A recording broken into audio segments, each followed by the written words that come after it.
ಸರಿ ತೊಳು ಒಂದು ಟೈಮಿಗೆ ಸರಿಯಾಗಿ ಅನಿಸ್ತಿಲ್ಲ ಇರ್ತದೆ. ಇದೆಲ್ಲ ತೊಳೋದಲ್ಲ ಮತ್ತೆ ಯಾವತ್ತೇ ಇಷ್ಟೆಲ್ಲ ದಿವ್ಸ ಪ್ರತಿ ತಿಂಗಳು ಮುಂದೆ ಹೋಗ್ತಿಲ್ಲ ನಂಗೆ ಇಷ್ಟ ದಿನ. ಎಲ್ಲ ಗೊತ್ತಿತ್ತು. ಈಗ 2 ಸಲ ಆಗ್ತದೆ. ಹೋದ್ಸಲ ಒಂದೇ.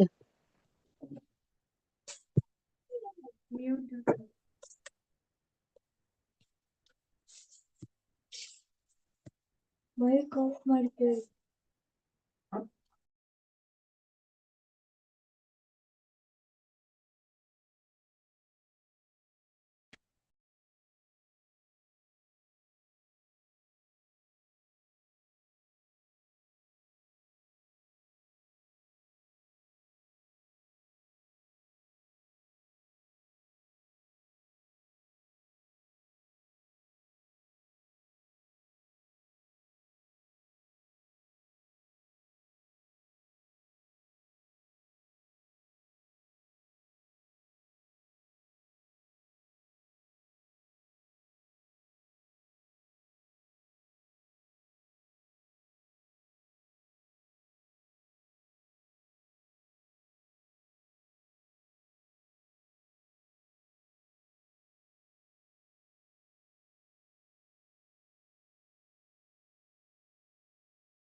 Happy evening, all of you all.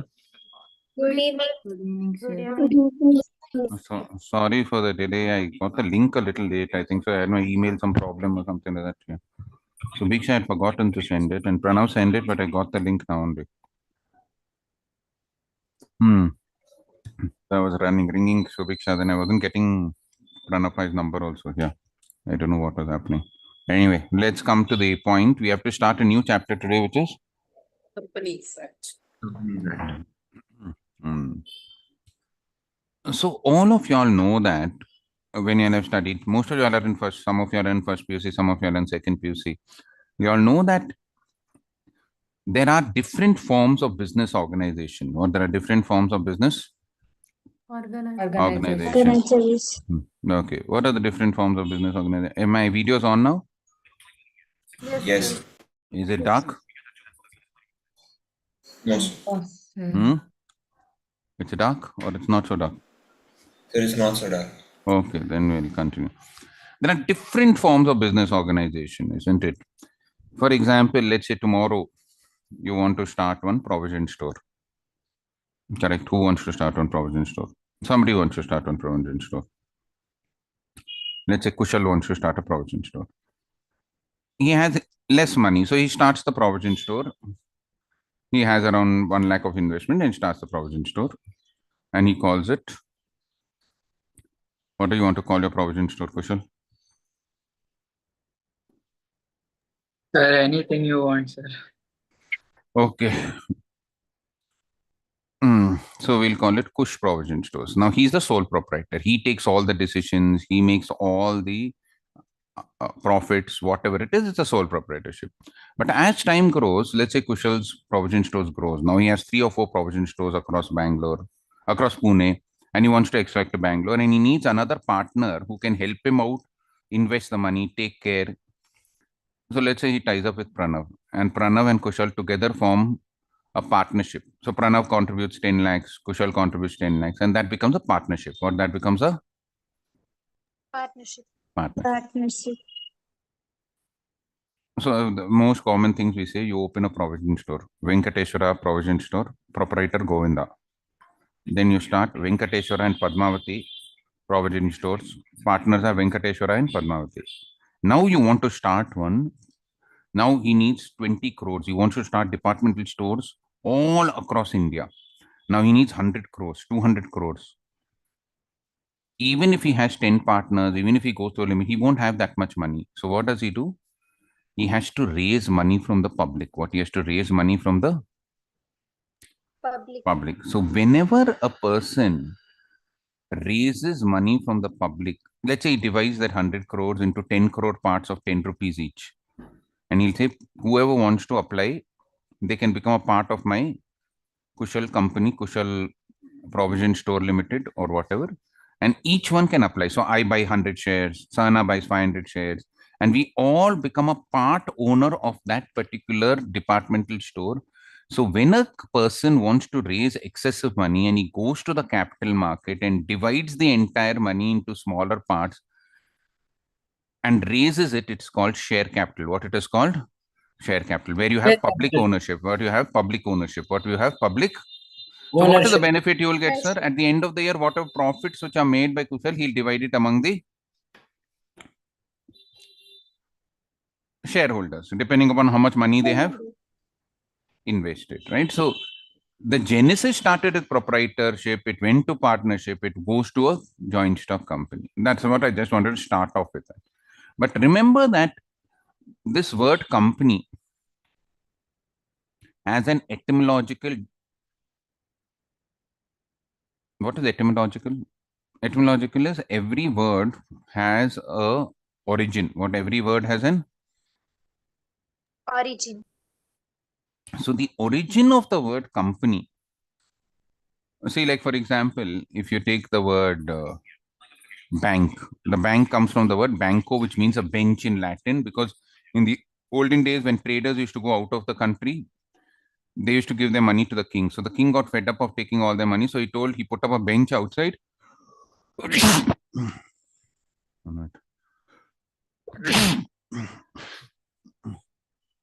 He put a bench outside his court and he asked the people to collect money. And that bench, which used to collect money, became Banco, and Banco became bank. What it became? Bank. So that's the origin of the word. Bank. In the same way, the word company has an origin. What the word company has an Origin, sir. Origin. the origin of the word company comes from the Latin word com panis, actually French also. Com and panis. Com means sharing, panis means bread. So what is the sharing bread? How did this word company come from the word sharing bread? See, in the olden days, whenever people had any problems with their business, now let's say Sana started a business and she has a problem.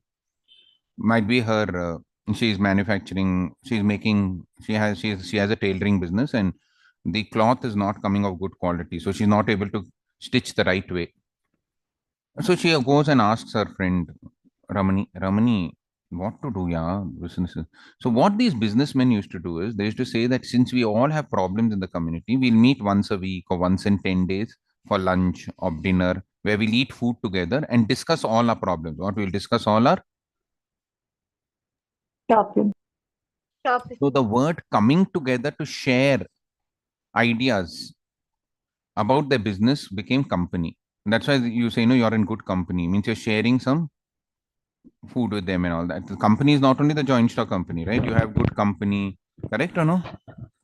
You go for a picnic up. So company comes from sharing bread, correct or no? So that word, because of these business people used to share their ideas. Ramani will say, you know what? I need 1 lakh immediately, but the money lender is charging such a high rate of interest. So somebody will suggest him, why don't you borrow from somebody else? So the word company comes from the word companus. And all during the early days, 1600s, 1500s, there was only individual sole proprietorship. But companies came into existence because people wanted to come together and then they wanted to actually raise money together and there was a shared liability among everybody, right? So that was the origin of the word company. What the origin of the word? Company. Company. Okay. So now let him start reading because I've just given you a brief idea of how it starts individual because that's not there in the study material. The sole proprietor becomes a partnership becomes a company, and then you share ideas and you share bread, and that's how the word company has originated. Now we'll understand what is Companies Act, and we'll also understand which Companies Act we have. We are going to do the Companies Act 2013. What we're going to do the Companies Act 2013. Yeah. Yes, sir. Introduction. The Companies Act 2013 was enacted to consolidate and amend the law relating to companies. The Companies Act 2013 was preceded by the Companies Act 1956. Due to changes in the national and international economic environment and to facilitate expansion and growth of our economy, the central government decided to replace the Companies Act 1956 with a new legislation. The Companies Act 2013 contains 470 sections and Just wait. It's 470 sections, 70, 7 schedules. 470 sections, 7 schedules. And how many chapters? 29. 29 chapters. Okay, now we'll come to that. Now remember, this Companies Act 2013 was not the first Companies Act which was enacted in India. Much before the Companies Act 2013, there was a Companies Act 1956. But was there an act before that? Yes, sir. Who's telling yes, sir? Yes. Who's Yes, telling? Huh? Sahana and Ganavi. You all attended last time, right? Yes, sir. See, they're Yes, so sir. smart. See, that's why these people are all experts. Now, I'm going to ask the people who didn't attend last time, okay? See, this Companies Act 1956 was amended into 2013 after nearly 57 years, okay? But before that, you have to tell me which was the first Companies Act enacted in India. Was it 1800, 1850, 1882, or 1883? I'm giving you 4 options. Who's going to try? 1800, 1850, 1882, or 1880? 1850, sir. Who's telling 1850? 1882. Who's telling 1883. 1882? I told her. Yes, sir. 1850, 1882, 18 83. and 1903. I gave 1903 also as an option. Yes or no? No. Oh, I didn't give. Okay. So who's 1882. giving? All of y'all are making guesses. Who's that same fellow is telling three times? Where is Faiza? Sir, I'm here. 80. Sir. Huh? I'm here only. What do you think? You Google the answer. No. 1850, 1882, 1903. I think Because 1850. 1882. 1882, sir. Sir, answer is when you tell, we'll get to know. answer we'll ask Ganavi and Sana. So, because they answered first. Tell me, Ganavi, Sana, you remember? Sir, 1850. 1850. 1850. Correct. The first Companies Act in India was enacted during 1850. Then it got again enacted in 1882, then 1903, then 1956, and then 2013. So all companies did not start only with the Companies Act 2013. There were acts before this. Then why were they changed, sir? Because time changes, the way in which they do business changes. So this act of 2013 was enacted to overcome so many limitations of 1956 act. See, in 1956, the value of money wasn't very high. You won't believe this. For 10 paisa, you could get a loaf of bread. What you could get a loaf of? Bread. Bread. 1956. For 20 paisa, you should get 1 liter of milk in 1956. In those days, they had anna. 4 annas means 25 paisa. Correct or no? 8 annas means 50 paisa, like that. Correct or no? Now, what happened was they had very archaic rules. They said that if a director misappropriates funds, he'll have to pay a fine of 100. In those 1956, 100 rupees is like 1 crore. But now, in 2012 or 13, you ask a person to take away 100 rupees, he'll pay 1000 rupees. He'll say, don't bother me for the next 10 days. Correct or no? Yes, sir. So, to avoid all those, and there were so many other changes. Digitization came in, internet came in, filing of e-recording came in. You could do e-business, correct or no? In 1956, there was no computer, there was no online filing. Everything had to be filed manually. You had to get it stamped. You had to get the seal. Everything was non-digital. What it was non-digital, it was manual. But to accommodate the new developments in technology, the new way in which people did business, they had the 2013 Act. So that's why. So this act has how many did you say? How many sections? 70 sections. 429 chapters and 7 schedules. Now, what do you mean by 29 chapters? Basically, the act is like a book which has separate headings. So they have one chapter called incorporation. So all the details relating to incorporation is in one chapter. One type chapter is directors. So all the details relating to directors are in one chapter. One chapter is memorandum of association. So everything relating to like that, they have 29 chapters. What they have 29 Chapters. chapters. What are sections? We've discussed this earlier also. Within these chapters, there are paragraphs. Big paragraphs. Each paragraph is called a section. What each paragraph is called a? Section. So within these 29 chapters, there are 470 Sections. 470 sections. And after that, there are 7 schedules. Well, there are 7. What are schedules? What are schedules? You are doing no in company final account schedule 3. Formats. Very good. All schedules are formats. There are formats of how to prepare the memorandum of association, format of how to prepare the articles of association, format of preparing the trading and profit and loss account. So there are 7 formats given at the end of the Companies Act so that any person who wants to prepare a memorandum of association. Memorandum of association is a very important document in starting a joint stock company. Or if you want to prepare the trading and profit and loss account, All those details are mentioned in specific formats at the end of the Companies Act. What at the end of the Companies? Act, sir. So chapters are there. Within the chapters, there are sections which are paragraphs, and at the end there are certain formats. What there are certain Formats. formats. Understand? So that is nothing but your way in which it is developed. Understood? Yes, sir. Yeah. Read. Yes, sir. A substantial part of this act in the form of Pranav, companies. you are not feeling well or something today?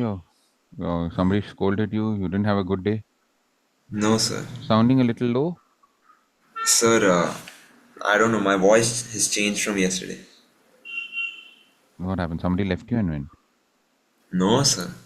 You had any love issue or something? Who's Nothing not? like that. Nobody's talking to you. Somebody's not talking to you.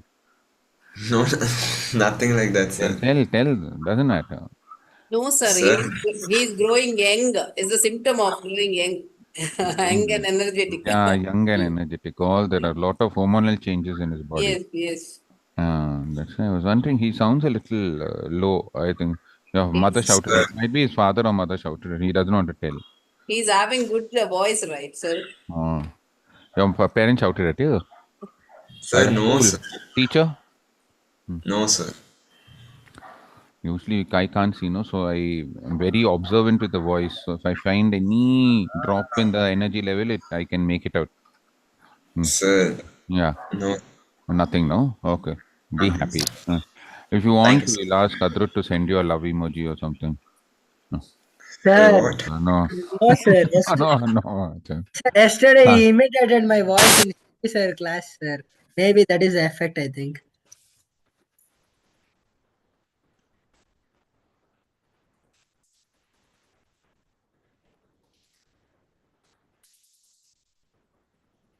Sir, you're not audible.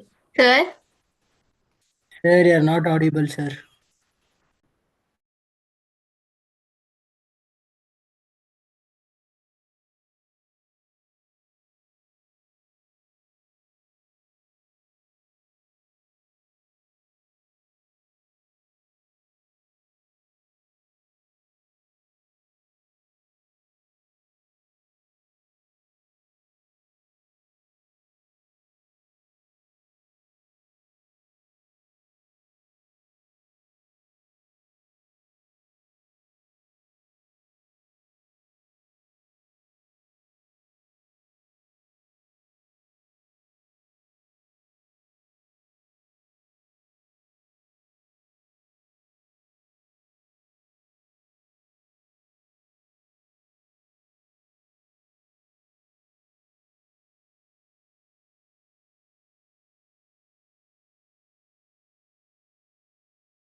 Am I audible now?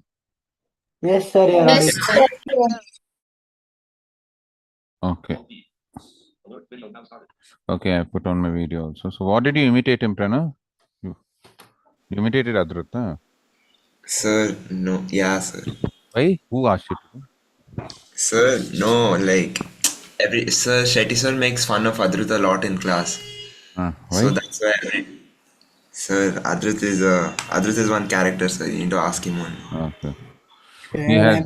I'm nothing done, sir. Okay, man. He's telling you're a character. You don't have any character only. Leave it off. Okay. Don't. Why, sir? You are only telling when he's telling that you don't. He's one character. I'm telling no. You are telling no. Why, sir? I'm telling you don't have any character only. One loose character is. No, means son. Okay, leave it now. Let's come back to the point. So, Campanis, the word 1850, 1882, 1903, 1956. So they have to keep changing according to the changing laws. Let's come to the next point. Read the next one. Read on. We are stuck in the first paragraph. Yeah. Yes, sir. It's okay. Hmm. A substantial part of this act is in the form of companies rules. Hmm. The Companies Act 2013 aims to improve corporate governance, simplify regulations, strengthen the interests of minority investors, and for the first time legislates the role of whistleblowers and provisions relating to class action suit. Thus, this enactment seeks to make our corporate regulations more contemporary. So there are lots of new things which have come in this Company Act 2013. One is they've strengthened corporate governance. What is corporate governance? Any of you all? You'll have learned this, no? Many of you all are second PUC, no? You'll have done joint stock companies in your first PUC, I think, no? Somewhere in life. Yes, sir. What is corporate governance? See, when you start a company, there are a lot of stakeholders in the company. The shareholder, you're getting money from the public, you're borrowing money from banks, you have the responsibility to the government to pay tax, you have responsibility to suppliers. Corporate governance is carrying on your business in an ethical manner to satisfy all the stakeholders. What to satisfy?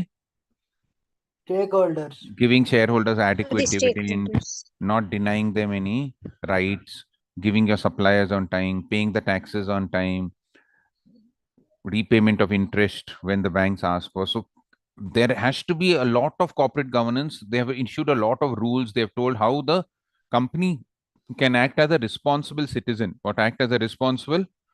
Citizen. See, like you Citizen. also. See, when you're a responsible citizen, you have to not throw waste on the road. You can't smoke in public places. You can't drive fast.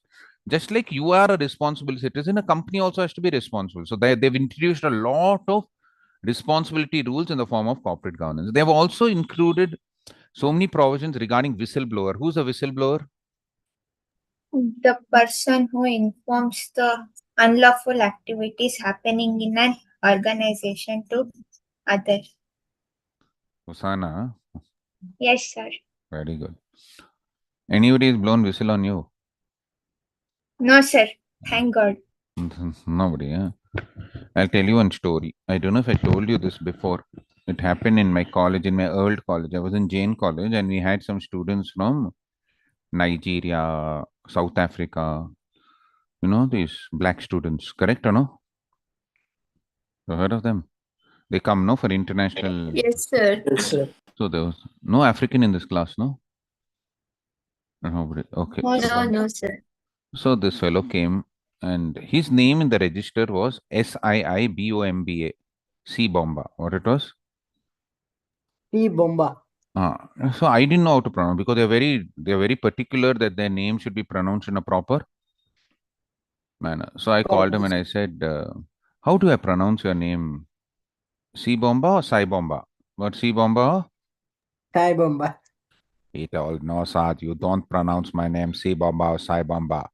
You pronounce my name as Bamba." He had a whistle in his name. What he had a? Whistle in his name. So what is his name? Bamba. Bomba. Now imagine Sana's name Sishana. Sana. Why, sir? So that was the. And there was one boy, his name was X exclamation point BILE. What all names they have, okay. So I asked him, how do I pronounce your name? X Bile. He told, no, sir, you pronounce my name Bile. You know? Bile. That X exclamation marks means. So they have all phonetics in their name. Ma'am, in Puttur also they have like this, students. Puttur. When I was in college, I had two classmates, sir. Africans, So, they also had names like that only, Yeah, Ondara. One is name Ondara. Onnara. Ondara. We used to call him Ondara. He used to call me as a Sandia. Sandia, okay. Yeah, Sandia. One of my friend, her name was Shashi. He was not calling her as Shashi. He was calling her as Nasi. Nasi. Okay. So he used to tell that we used to call this spelling as nasi only. No, he used to say, no, they have whistle in their name. You don't know. Very funny. Yes, sir. Phonetics are different. Okay, Yes. anyway, so these whistleblowers are people in a company. So suppose the company is doing something wrong, it's not paying any tax. And if any of the employees reports the matter to the SEBI or to the registrar, previously there were no rules. The company will throw him out. Hey, why did you report this? They'll remove him. They'll ask other companies also not to recruit him. But now there are rules that you cannot remove a whistleblower. A whistleblower gets protection from the government. All this has been introduced in Companies Act 2013. Whistleblower is a person who blows the whistle on any illegal activities which are happening in the company. And also there is something called as class action suit, which he mentioned. Now, what is a class action suit? See, previously, if the company did anything wrong to a group of shareholders, each shareholder had to file a separate complaint. What each shareholder had to file a separate? Complaint. So, for example, let's say the company has not paid dividend to the preference shareholders. There are 500 preference shareholders for the last 2 years, and the preference shareholders want to file a case. Each of them had to file a separate case. Now, in this class action suit, one person can file a case on behalf of all the remaining 500. That means the class of shareholders can issue an action against the company. So that is called class action suit. What it is called? Class action. Suit. So like that, there are several new things which have come up in the Companies Act 2013. Class action suit, corporate governance, whistleblower, correct? Understood, all of you all? Yes, sir. Okay, let's go to the next one quickly. So next one is applicability of Companies Act 2013. That's all, right? Okay, read quickly, read everything in this chapter. You can't just keep quiet, read. Okay, sir. Companies incorporated under this act or under any previous company law. Insurance companies, except where the provisions of the said act are inconsistent with the provisions of the Insurance Act 1938 or the IRDA Act 1999. Banking companies, except where the provisions of the said act are inconsistent with the provisions of the Banking Regulation Act 1947. Companies engaged in the generation or supply of electricity, except where the provisions of the above act are inconsistent with the provisions of the Electricity Act 2003, any other company governed by any special act for the time being in force, such body corporate which are incorporated by any act for time being in force, and as the central government may by notification specify in this behalf. So now, what does the Companies Act cover? Which are the companies which they cover? Where is this Companies Act applicable? So let him read the first line, and this is also the definition of a company. Okay, all companies which are registered. Just read that line, and after this, they've given the definition of a company. Yes, sir. Company meaning and its features. Just read the definition of a company. Then I'll add both these. We'll link them both, and we'll do it. Read it. Yes, sir. According to Section 2, Subclause 20 of the Companies Act 2013, company means a company incorporated under this act or under any previous company law. Don't you think this is the most useless definition I've come across in the world? Section 2, Clause 20, Subclause 20. A company is a company, it seems. A human being is a human being. Correct, no? Ramani, can you read the definition? Are you there? Yes, sir. A company is a The company defines the term company. has As you said, sir, companies, right? What you said? Section 2, Company. Clause 20. Read that line, what Pranav read now. Oh. No, I'm just telling this, expanding it. Like you said, no, sir, company defines company. That is companies. What was that? Companies. No, read that. A company is a company. Just read that line. Yeah. Section 222 of Companies Act 2013 defines the term company. What is the background music happening over here behind you? Not me, sir. Okay, somebody. Okay, a company. Define the company as. No. The Companies Act 2013 defines the term company. As Nothing. nothing they define. Now, what is she telling you, Pranav? You read the definition again. So the next line after that, the line after that also, she has to She's read. not reading only. She's getting confused. Yeah. Okay. No. You want me to read a whole paragraph? Yeah. Company means a company incorporated under this act or under any previous company law. Okay. Now remember this. This is important. So the definition is not very interesting. A company is a company which is registered under this law or any other previous law or act. That means if you register yourself as a company through the process of incorporation, there is a process of incorporation which we'll discuss later. Either under this act, that is the Companies Act 2013, and now the important comes, or under any other previous Law. Company. Why is this under any other previous law? If you are registered under the Companies Act 2013, that should have been enough, no? There are another companies act, right? Like previous companies act. So previous time companies. So all companies before that also, no? So many companies are registered in the Companies Act 1956, Wipro, Infosys. If they wouldn't have included previous company law, all those companies would have become null and Void. void. Not only 1956, Wipro, Infosys. Before 1956 also, under 1903 also, there were so many companies which are incorporated. Companies like Parley, 1930, 1940. Have you heard of Parley? Godrej. Yes. Before 1903 also, so many companies were incorporated. 1882. 1882. Which one? The Tata Steel. Before that also, 1850 also, so many companies were Incorporated. Ambuja Cement. If they wouldn't have incorporated, if they wouldn't have included all this, they would have escaped the Companies Act. If they would have escaped it, all your money would have gone. So that's why the company says the company is a company which is registered under this act or any other previous law, which includes all the previous acts of 1850, 18. It includes companies which are 70 years old, like 50 years old, like Amrutanjan, companies which are 80 years old, Godrej, companies which are 100 years old, Tata, companies which are 125 years old. All those companies, Godrej, everything comes under the Companies Act. So when she read the applicability of the law, the Company the Act extends to all companies. Now go back to the applicability. Just go back to that, Pranav. Let's explain that to them. Yes. Hmm. The provisions of the Act shall apply to companies incorporated under this Act or under any previous company law.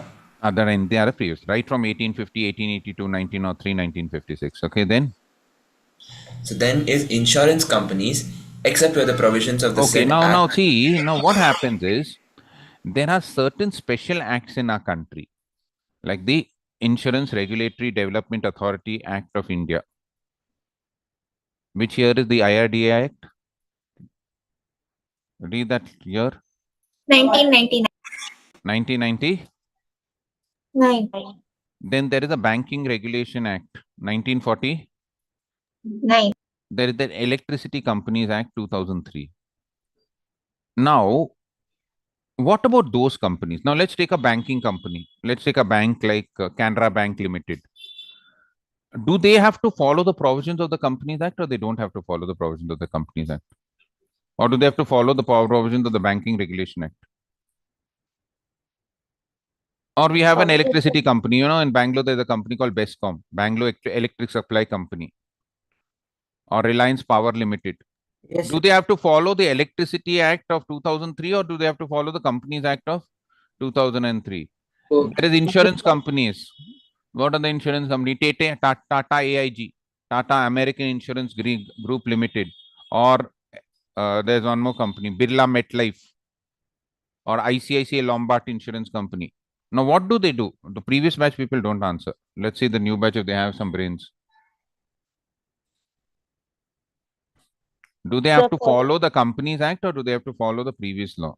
Sir, they have to follow the Companies Act. And then what about their acts? They don't have to follow. They have to follow their action. They have to follow their acts. Who's telling they have to follow their acts? Me, sir. Ramni. Ramani says their acts. Adrut says Sir, both. Companies Act. Who's saying both? Sir, Kushal, me. Why both? Either be or other be. The company and also government assistant, that's why. Okay. Now the answer is what Kushal said, both. But what about if there is a conflict between both acts? You will follow all the provisions of the Companies Act, but wherever there is a conflict, 1 minute, wherever there's a conflict between the Companies Act and the other act, then the provision of that specific act will be applicable. See, for example, preparation of final accounts. Now, Companies Act prescribes the way in which the final accounts of companies have to be prepared under Schedule 3. But Insurance Company Act says that the format of your profit and loss account should be in a different way. So since there's a conflict between the Companies Act and the Insurance Act, you will follow the Insurance Act because that is the act which is governing that particular business. Again, banks, provision for bad debts, how provisioning is done in the P&L account. Companies Act said there is no provision for bad debts. You can decide how much of a provision of bad debts you want to create in your profit and loss. But banks, Companies Act says that you have to create a provision of at least 10%, 15%, depending upon the type of bank which you are, private sector, etc. Now, since there's a conflict between the Companies Act and the Banking Regulation Act, you will follow the rules of the Banking Regulation Act. So generally, you will follow the rules of the Companies Act because all of these are companies only. Canara Bank Limited, Tata AIG Limited, ICICI Prudential Insurance Company Limited. All these are companies. They will follow all the other clauses of the Companies Act. However, where there is a conflict between that act and that act, between the Companies Act and the act which is regulating them, you will understood. So, for example, Ramani's parents are there. Ramani, your mother and father, who's stronger in your house? The mother. Mother. So what happens is, generally you'll follow your father. But when there's a conflict between your mother and father, who's stronger? The mother will. Mother is that other thing. Understand, no? Yes, sir. So you have to follow. In Sahana's house, her father is strong. She told me last time. No? Yes, sir. So she will follow her father. So whoever is, but in the Companies Act, the stronger thing will be followed. Understood or no? Yes or no? Yes. Yes. Did you all understand? Pranav Yes. has two girlfriends, Ganavi and Tanushree. Now both are telling, one is telling Pranav, let's go for Kantara chapter 1. Ganavi is telling, we'll go to Kantara chapter 1. Tanushree is telling, no, we'll go for, which of the movies released, yeah? Chapter 2. Huh? We'll go to chapter 2. Now he doesn't know where to go to chapter 1 or chapter 2. He's telling one leg I'll put in chapter 1, one leg I'll put in chapter 2. Up to interval I'll see chapter 1, after interval I'll see chapter. How will he go? Now whom will he follow? Who's Who is stronger? stronger? Who's stronger? Ganavi or Tanushree? Tanushree is old, stronger. Tanushree is stronger. Sir, Ganavi is also old only, sir. Old only. Okay, old. Yes, sir. Oh, I forgot. Okay. New one. Who's the new one? Sir, new Tanushree is new. New Tanushree. New Tanushree and old Ganavi. Then he'll follow stronger one. So that is how there is a conflict. So generally, if there's a conflict between the Companies Act and the other act, that other act. Okay, then they've given one more applicability, which I wanted to tell you. You, Rama, simply I was fiddling with on paper. Okay, there is one more line which is there. Just read that last line, Pranav, in that same thing. Yes, sir.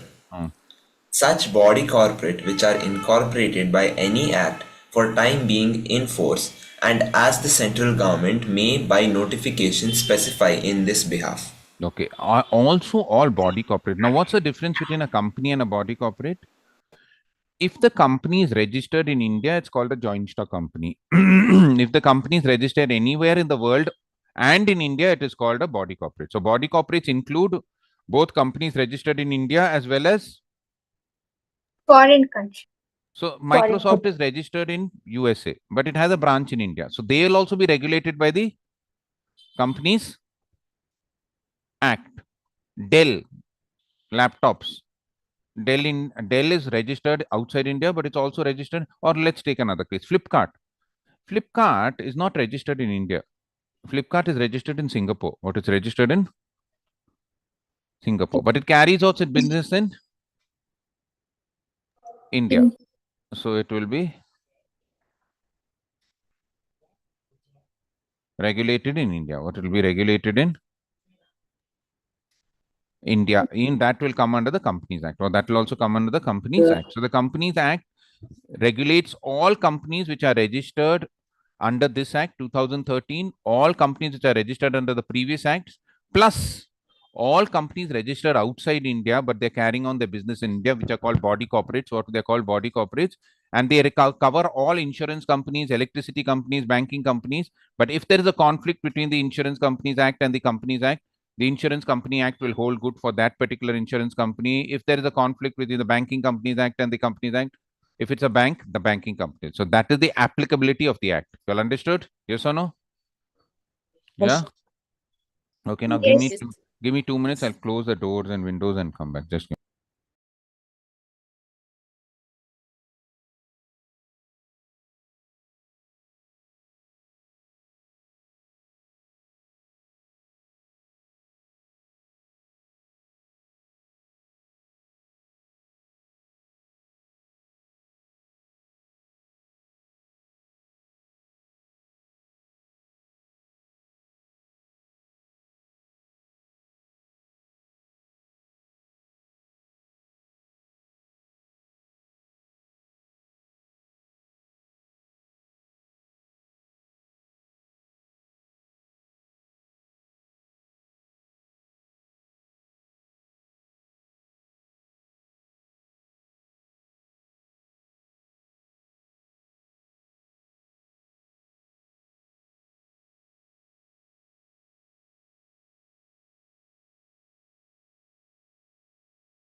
Am I audible and visible?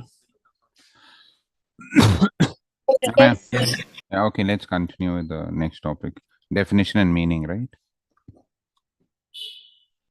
Yeah, Pranav, we finished that part, right? So body corporate is anything which is registered not only in India, but outside India is also called a body Corporate. corporate. Yeah.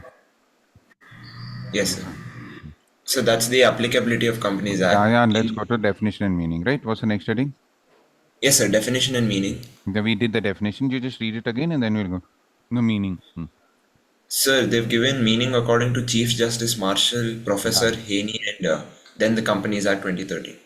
Okay, I think so. You'll have to read one. But read both. Read everything. In this chapter, don't skip anything. When it's there to skip, I'll tell you. Okay? Okay. All right, sir.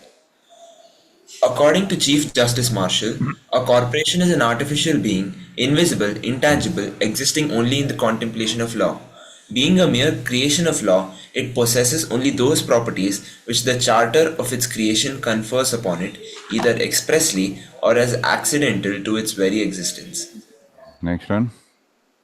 In the words of Professor Haney, a company is an incorporated association, which is an artificial person created by law, having a separate entity with a perpetual succession and a common seal. This definition sums up the meaning as well as features of a company succinctly. Now, remember I told you as for the Companies Act 2013, the definition is very odd. A company is a company registered under this act or any other previous company law, right? So they've not given the actual meaning of what a company is. So if you look at these two definitions which are given by Marshall and Haney, the Haney one is good. It talks about a company being an incorporated artificial legal entity which has a common seal and a separate legal entity. So all these form the features of a company. So what we're going to discuss now is we will discuss the features of a company and then we'll come back to the definition and see that a company is nothing but the sum of its features. What a company is nothing but the sum of its Features. features. You see, add up all the features, it becomes a company. What it becomes a feature. See, like for example, a cycle. Can we say only the handle is the cycle? Only the brakes is the cycle, only the crossbar is the cycle, only the seat is the cycle, only the wheels are the cycle, or all of them put together make a cycle? All together put makes a Yeah. cycle. A crossbar is only not the cycle. The seat is not only the cycle. The wheels are not only the cycle. The brakes are not only the cycle. The handle is not only the cycle. When everything comes together, it becomes a cycle. In the same way, when you take all the features of a company, artificial legal person, separate legal entity, common seal, intangible, all these features together make a company, and that itself is the definition of a company, or that itself is the definition of a Company. company. So we look at the Company. features of a company. As we are doing the features of a company, you will also understand what is a company, what it is a Definition. company of a company. Understood or no? Yeah. Tanushree, anything Yes. else which I did in the last thing because I forgot this company that I did in a hurry. I missed it out. Anything? No. No, sir. No, sir. No. Okay, continue. Yes, sir. Under the Companies Act 2013, Section 2, Subclause 20, company means a company incorporated under this act or under any previous company law. And I've As already we- told you in all acts, the definitions are arranged in alphabetical order. What they're arranged in alphabetical Order. order. So although company is the most important part of the Companies Act 2013, it's not the first definition. It's not section 2 subclause 1. It is section 2 subclause 20 because one will be A, association, articles of association, all the A, B, C. Then when you reach C also, you are reaching company. What you're reaching? Company. So all definitions under this act come under section 2 and all definitions come under subclauses which are arranged in which order? Alphabetical Order. order. Understood or no? So for example, section 246 subclause what is will be holding company because C, D, E, F, G, H. The 46th definition will be holding company. Correct or no? Yeah. Go ahead. Next is the features of a company. Yeah, now we are going to go to the features. And as we are doing the features, you will understand the definition of a company. We'll come back to the definition a little later. You won't even need to come back to the definition. because all these features explain what a company is. Most of you will have done this in your second PUC, but you're going to repeat this again because it's important. Yes, sir. Hmm. First one, separate legal entity, legally separate from the members. Perpetual succession, change in members does not affect existence of the company. Limited liability, liability of a company is different from liability of members. Artificial judicial person, company can act through human agency only. Company can contract, sue and be sued in its own name. Now they've explained each one definitely separately. Yeah? Yes, sir. They've explained each one separately. Come, we'll go to the first. Now let's look at the first. Yes, sir. There are distinctive features between different forms of organizations, and the most striking feature in the company form of organization vis-a-vis the other forms of business organizations is that Vis-a-vis it means compared to, okay? When you see the word vis-a-vis, right? V-I-Z-A, V-I-Z, it's not vis-a-vis, it's a vis-a-vis. It's pronounced as vis-a-vis means compared to. Whenever you say vis-a-vis, it's always meaning compared to, okay? yes, sir. Vis-a-vis the other forms of business organizations is that it acquires a unique character of being a separate legal entity. In other words, when a company is registered, it is clothed with a legal personality. It comes to have almost the same rights and powers as a human being. Its existence is distinct and separate from that of its members. A company can own property, have bank account, raise loans, incur liabilities, and enter into contracts. It is at law a person which is different from the subscribers to the Memorandum of Association. Its personality is distinct and separate from the personality of those who compose it. Even members can contract with company, acquire right against it, or incur liability to it. For the debts of the company, only its creditors can sue it and not its members. A company is capable of owning, enjoying, and disposing of property in its own name. Although the capital and assets are contributed by the shareholders, the company becomes the owner of its capital and assets.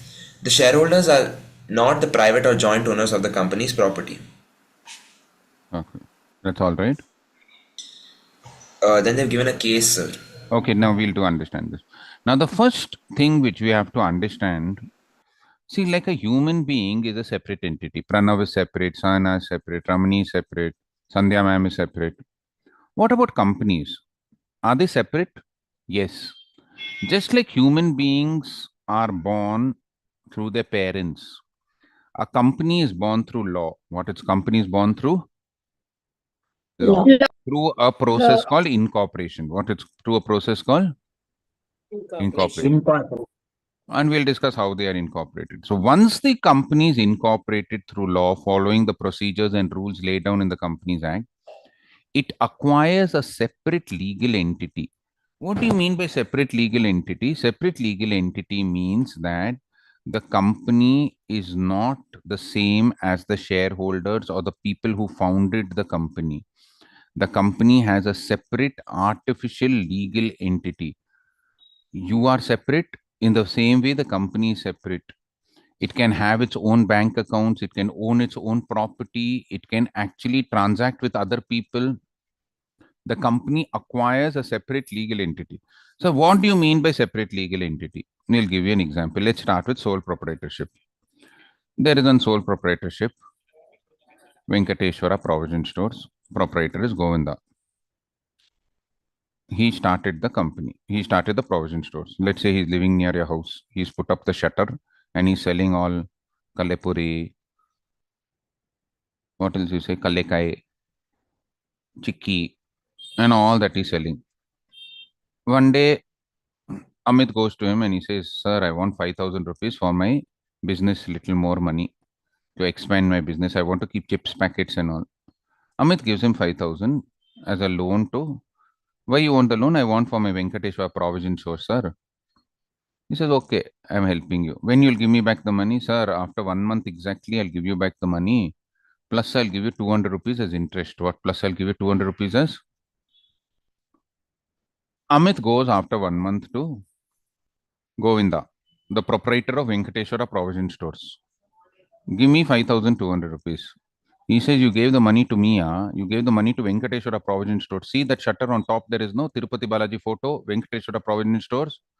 Take it from him. Can he do that? No, sir. Amit has to fight with Tirupati Balaji on top of that photo. Go and hit him and say, give me 5,200 rupees. Or Govinda only has to give him. Govinda, sir. Govinda. If he doesn't give, Govinda. And money then goes money back. goes off to Govinda. Govinda, money went off. Correct or no? Amit will have to sing Govinda, Govinda and go to Tirupati temple. Correct or no? That means the sole proprietorship and the proprietor are one and the Same. one and the same. Yeah. But let's take an example. Just one minute, my mom is calling. Just.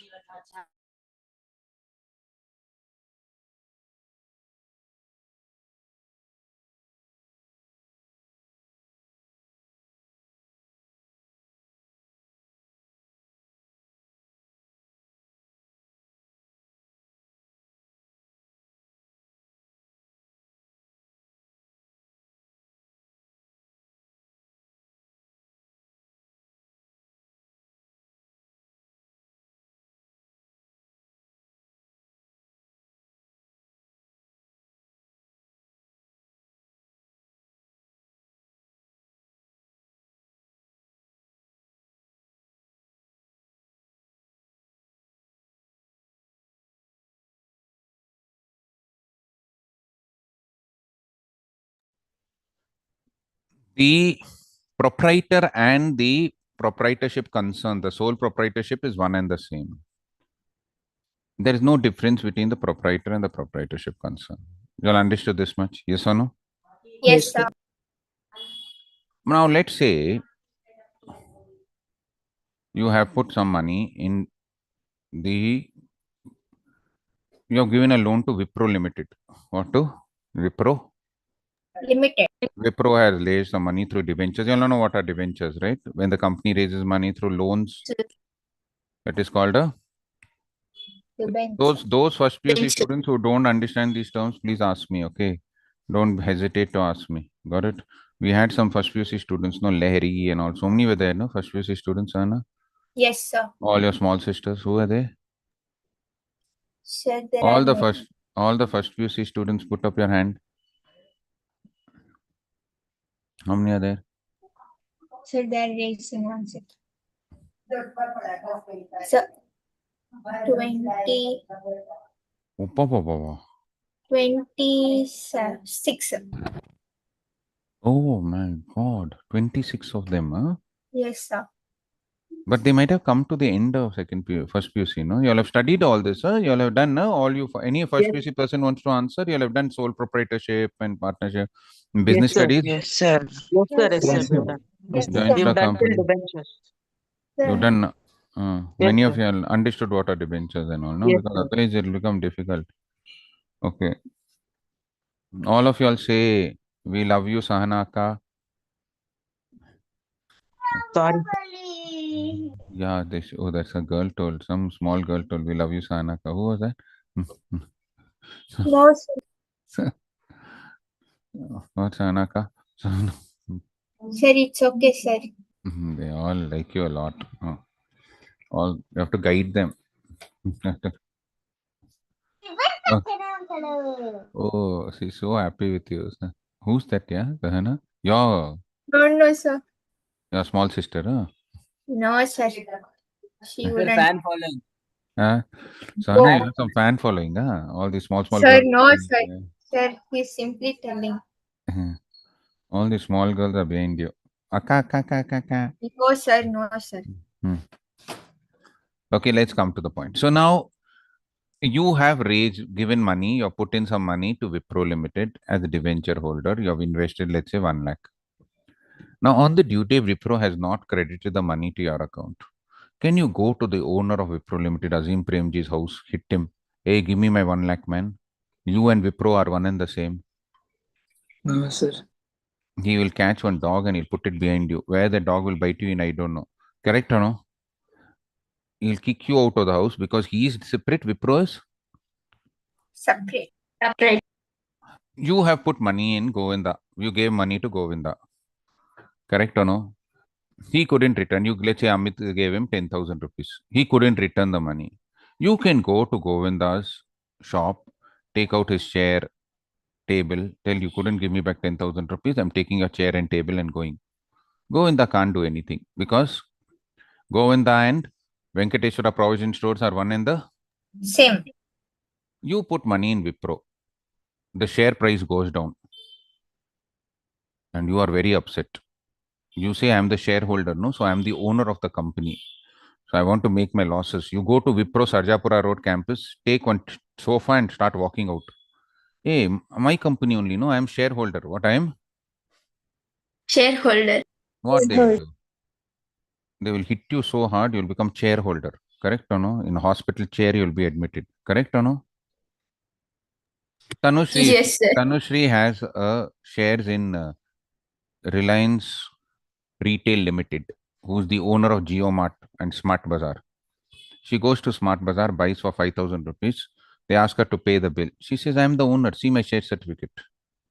I can take whatever I Want. What will they do? They will hit her very nicely. They will slap her. Will kick her.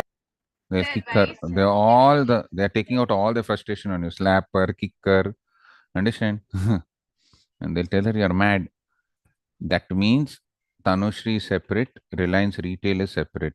You as a shareholder is separate, the company is Separate. Separate. so there is a separate legal entity. Once a company is incorporated, it has a separate legal entity. There is a separate bank account in the name of Reliance Retail Limited. There is a separate property which Reliance Retail Limited, including its stock, including its land and building. There is a separate contractual obligation. Reliance might buy shares from another company. They might trade with some trading partners. They might have contractual agreements with some other pharmaceutical company. So everything about Reliance Retail Limited or Wipro Limited makes it a separate legal entity. The only thing is it's not a living separate legal entity, but it's an artificial separate legal entity. The members of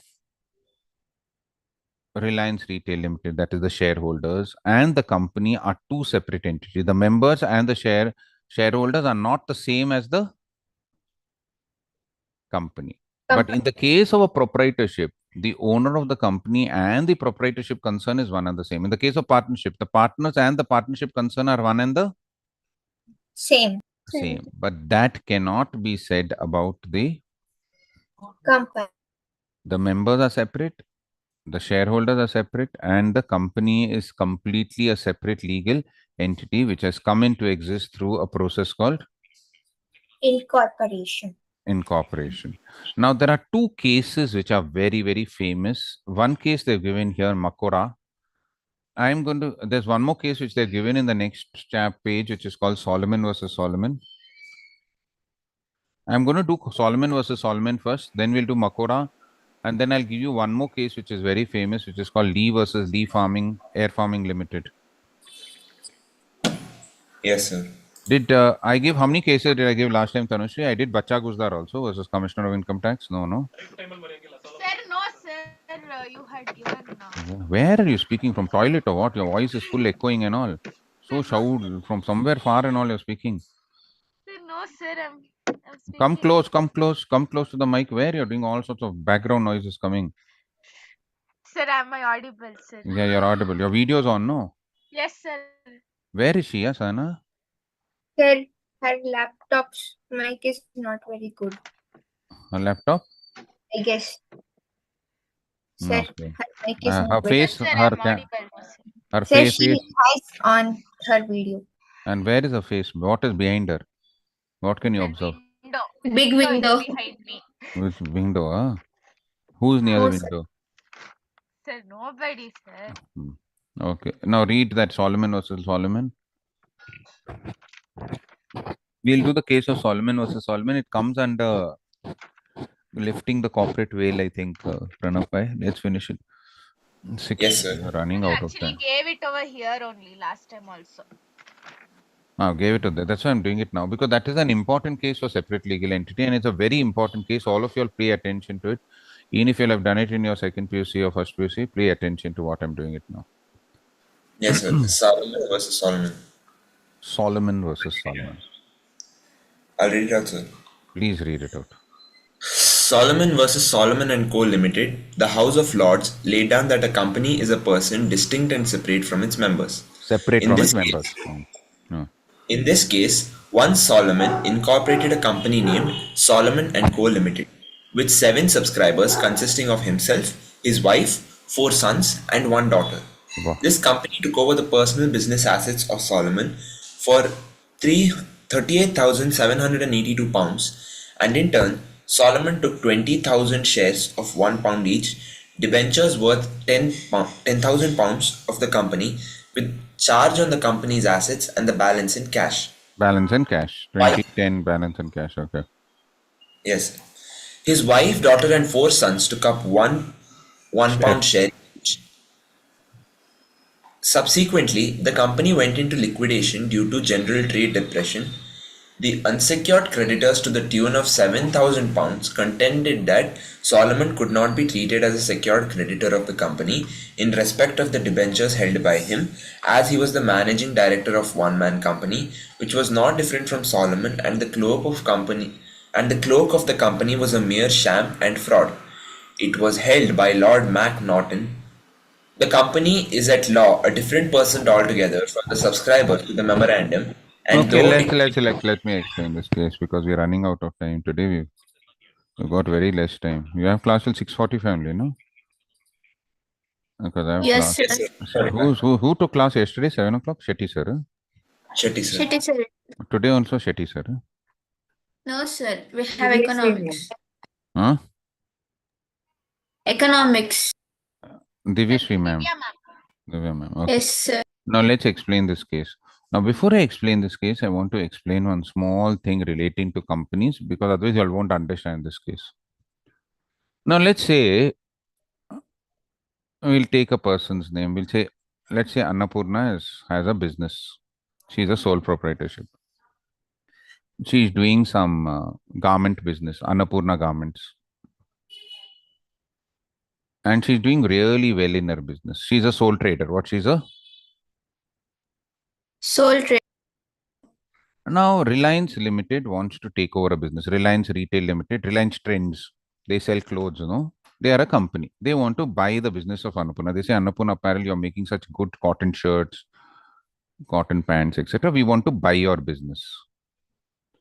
Now, when they buy the business of Annapurna, they have to pay her a certain sum of money, which is called purchase consideration. What it is called as? Purchase consideration. So let's say they tell Annapurna, we'll pay you 50 lakh rupees for your business, Annapurna Apparels, correct? When they pay that 50 lakh rupees, they need not pay the entire amount in cash. They'll say, see, Annapurna, we are giving you 50 lakh rupees, but we won't give you full 50 lakhs in cash. We will give you 30 lakh rupees worth of shares in Reliance Retail Limited. You can sell it whenever you want and get the money. You know, so she becomes a shareholder of Reliance Retail Limited. Yes or no? We'll give you 10 lakhs in debentures at 10%. That means they are like loan documents. The debentures, you can keep it with yourself and we'll give you interest. Whenever you want, you can sell it off in the market. Correct or no? And we'll give you 10 lakhs in cash. What will give you 10 lakhs in? Cash. So Annapurna is getting 50 lakhs, but is she getting the whole money in cash, or she's getting it in three? She's getting, this is the discharge of purchase consideration. She's getting 30 lakhs in shares, 10 lakhs in bonds of Reliance Retail Limited, and 10 lakhs in cash. Correct or no? You all understood this? Yes or no? Yes, sir. That means whenever a company buys out another sole proprietorship or partnership, it does not have to give everything in cash. It can give it in shares, it can give it in debentures, it can give it in cash, or a combination of all these three. Now, the same thing happened with Solomon and Solomon Limited. Solomon was a sole proprietor. What? He was a sole proprietor doing this boots business. You know, boots, they used to sell these white boots. And he used to supply to government companies, shoe business. Now, one day he decided to start a company. What he decided to start a Solomon Company Limited. What Solomon Company Limited. Now that Limited. company, just like Reliance Limited, the Solomon Company Limited has to buy the business of Solomon. What it has to buy the business of? Solomon. So they told Solomon, this new company. Remember the company as a separate legal entity? Yes or no? Yes, sir. Yes. They told we will buy your business and we will give you 38,782 rupees, 20,000 in shares, 10,000 in debentures, and the balance in cash. What 20,000 in shares, 10,000 in debentures, and the balance in cash. Cash. So now the new company Solomon Limited, in which the liability side is share capital 20,005 shares, out of which 20,000 shares are held by Solomon, 10,000 form of debentures. Now, after they had acquired the company, the Solomon Limited started doing business. It borrowed money worth 7,000 rupees from outsiders. But after a point of time, what happened was the business started doing badly and the company had to be closed down. What the company had to be? Closed. So when they sold all the assets of the company, they could recover only 6,000 rupees. What they could recover only? 6,000. Now look at the liability side. Share capital, Solomon 20,000. Debentures. Debentures are secured creditors. That means they have to be paid first. 10,000, which Solomon only owed. And unsecured creditors, 7,000. What unsecured creditors? 7,000. So these unsecured creditors told, give that 6,000 rupees to us. Solomon told, no, as per the rule, it has to go to the debenture holders, and I am the debenture holder, so it will come to me. What it will come to? They are saying you and the company are one and the same. You, if you, Solomon Limited is only Solomon, you are some, so we have to get the monies. He said no. So they went to court. The court said that no, Solomon is separate, the company is separate. So when the company is paying 6,000, it has to go in the order. It has to pay the secured creditors first. And the secured creditors are debentures. It happens to be that the debentures are owned by Solomon himself. But you unsecured creditors will not get even one paisa because you are separate. The company is separate and Solomon is separate. Solomon and Solomon Limited are not the same person. What? They are not the same. Understood? Yes or no? Sir. We will do tomorrow. I'll explain because I ran out of time. We will do tomorrow. Okay. Thank you, guys. I'll explain this in the next class. Got it? Okay. Yes. Yes, sir. Bye. Thank you.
Good evening. Good evening, Ma'am. good evening, ma'am. good evening, ma'am. Good evening. Good evening, Very good good evening to evening, all of ma'am. you. Now I think we should start the discussion. In the last class, we have solved few of the problems. With that, we completed the first unit of the sixth chapter. So today, we shall move on to the second unit of the sixth chapter, which talks about the circular flow of income in different sectors and Keynesian theories. Okay, so give me a second. I'll just share the PPT.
Is it visible?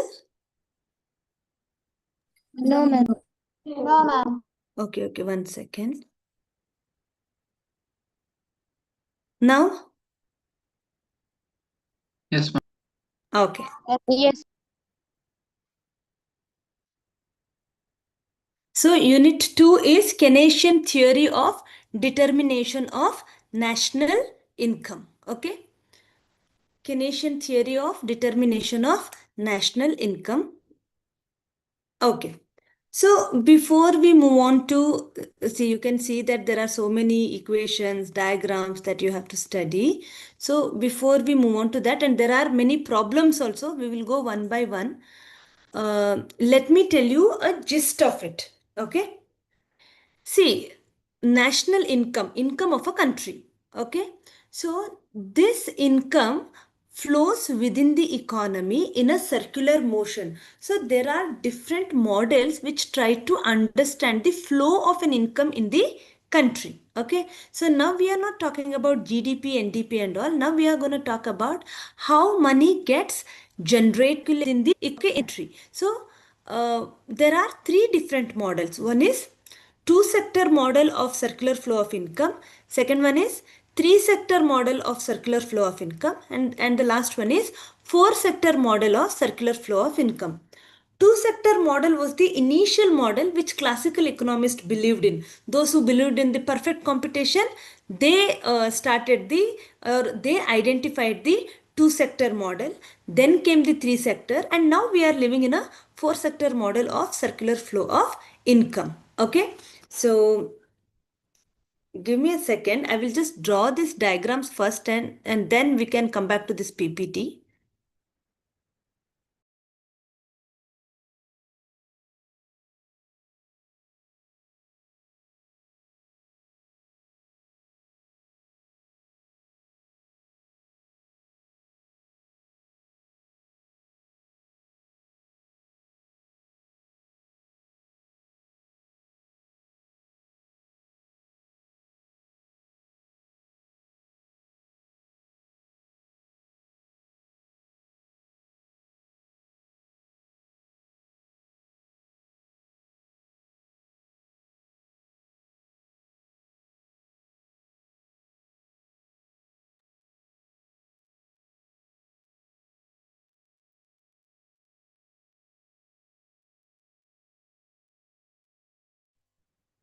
So the classical economist first identified the two-sector model. So basically we are trying to understand how money flows. So in a two-sector model of a circular flow of economy, economists believed that the government interference is not there in the market. Government role is only to maintain the law and order, and market is taken care by producers and consumers. So the consumers belong to household and producers belong to firms.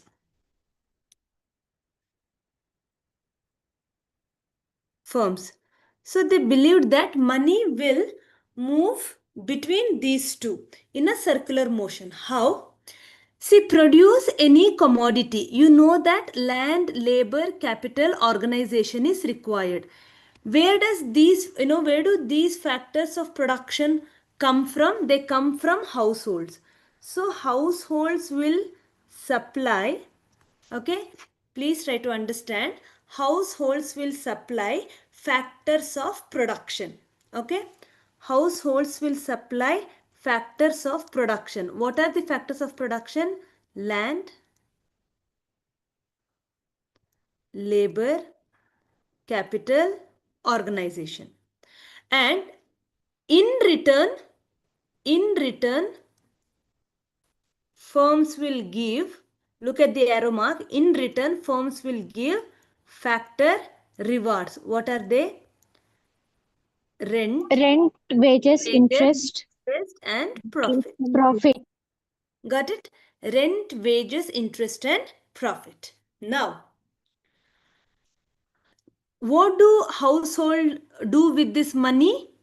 They spend on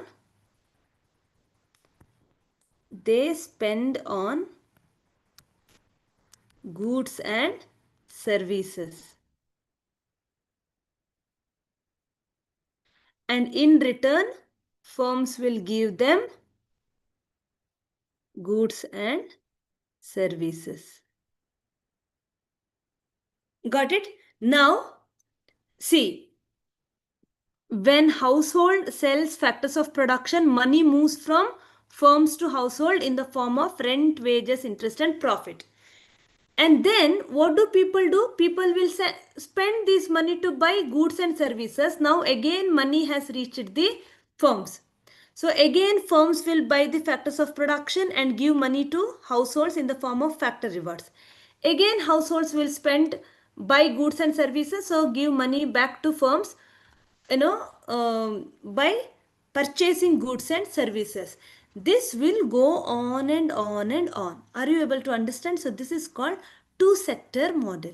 Am I clear to you? Here the condition is that households will not save.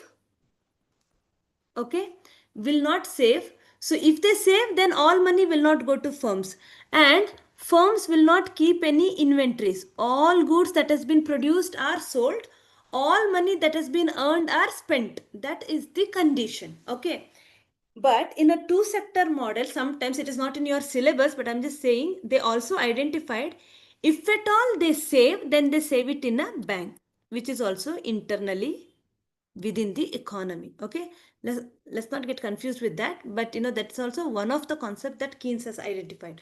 Classical economists have identified. So this is the two sector model without banks. Am I clear to you? Yes, ma'am. Are you able to understand what is the circular flow of income is about? How money gets circulated within the economy? Okay, now with that understanding, let's move to the okay. Please read this. Whatever that is in, you don't have to write anything, just read the slide.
Did you go through the slide? Yes, ma'am. Yes, ma'am. Okay. So are you able to understand? All factor payments are last line is important. All factor payments is equal to household income. That is equal to household expenditure because there is no savings. Every money earned is spent. Okay. And then to all expenditure is the total receipt. Okay. And that would be the value of the output.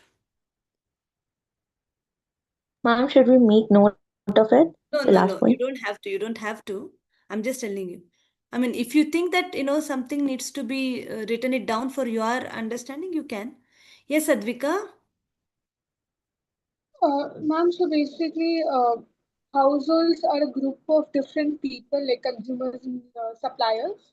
No, no. Households are consumers. Basically, they represent consumers. All the people. Okay. Firms are the production houses. So, how are the households the suppliers or factors of production? Basically, where people stay? Rent, the land, labor, capital, everything is possessed by people. Where do they stay? Right. They are the one. See, I teach. I am rendering the service of teaching. But, I am not a producer. I'm not a firm, right? I'm an individual who is giving my service. Right? So, my service has gone from household to a firm. Firm would pay me money. I will spend on goods and I buy goods. Got it? Got it, ma'am. Yeah. Okay. Great. Okay. Now, this is little technical. Okay. I just want you to understand the basic. I will again, with the help of the PPT, I will draw the diagrams and I will teach you this concept. But later you have to write this down. Okay, these are, or you should be able to understand these diagrams before we move to that. Overall, I will try to explain what is it that we're gonna study. Okay. So basically, Keynesian theory talks about employment, output, and income. J.M. Keynes is an economist, British economist who came to the prominence after the Second World War. Okay. So,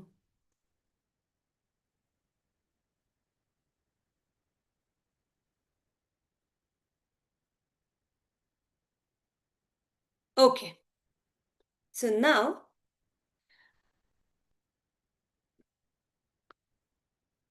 we are going to discuss about the equilibrium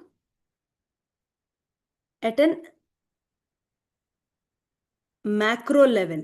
Okay, all this time you have studied the equilibrium at a micro level, demand and supply for goods and all. Now we are going to discuss about the equilibrium at macro level. Aggregate demand for all the products, aggregate supply. Not demand and supply is for one product, but now we are talking about aggregate demand for all the products, output, and aggregate supply. Okay, so Keynes says that these are all Keynesian theory. Keynes says that aggregate demand has two components. Okay, one is consumption, another one is investment. And aggregate supply is nothing but GDP. He says aggregate supply is nothing but GDP. Aggregate demand has two components, consumption and investment. Consumption has two components, autonomous consumption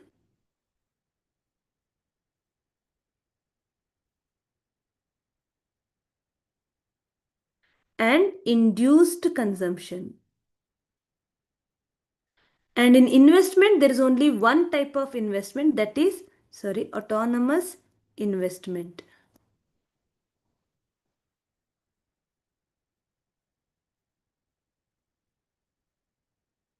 Autonomous investment. Okay, so all these things together becomes aggregate demand, and aggregate supply is nothing but GDP. I will explain it. Before that, I just want you to take down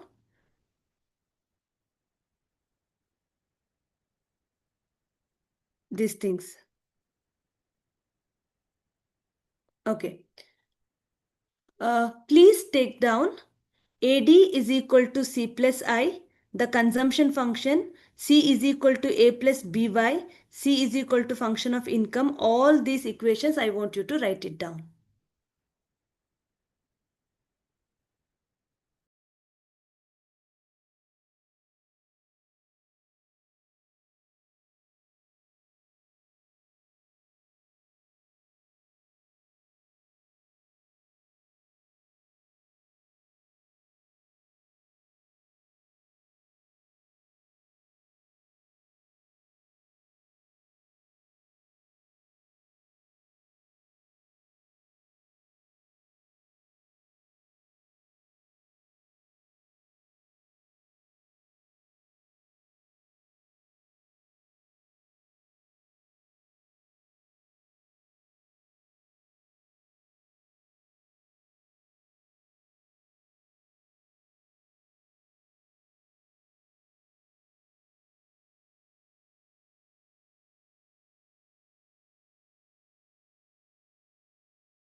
Then, okay.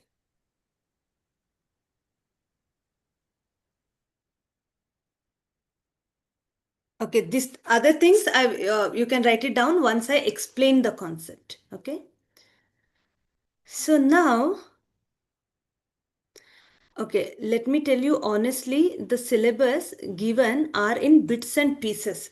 So something which is not in the syllabus is also has to be taught to understand what is there in the syllabus. Okay. So I will simplify it as much as possible. Just concentrate. That's it. Okay. So now,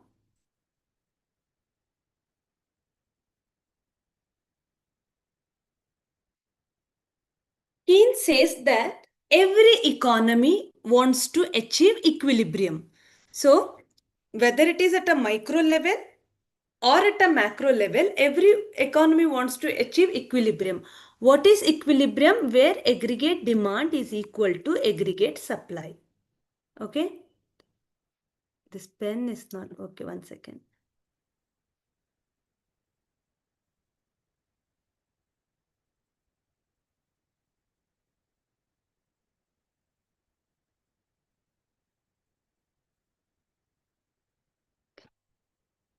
Where aggregate demand is equal to aggregate supply. So now let us understand what is aggregate demand. Aggregate demand has two functions. Aggregate demand has two functions. One is consumption, C, plus I. I is investment function. Okay, consumption function and investment function together makes aggregate demand. What is consumption function? We all know that consumption is dependent on income, right? But Keynes has identified an important element. He says that yes, consumption is dependent on income, but there are two types of consumption. One is autonomous consumption. See, whatever I have written in the text in the previous slide, now I am writing it with a symbol. One is autonomous consumption and then is induced consumption.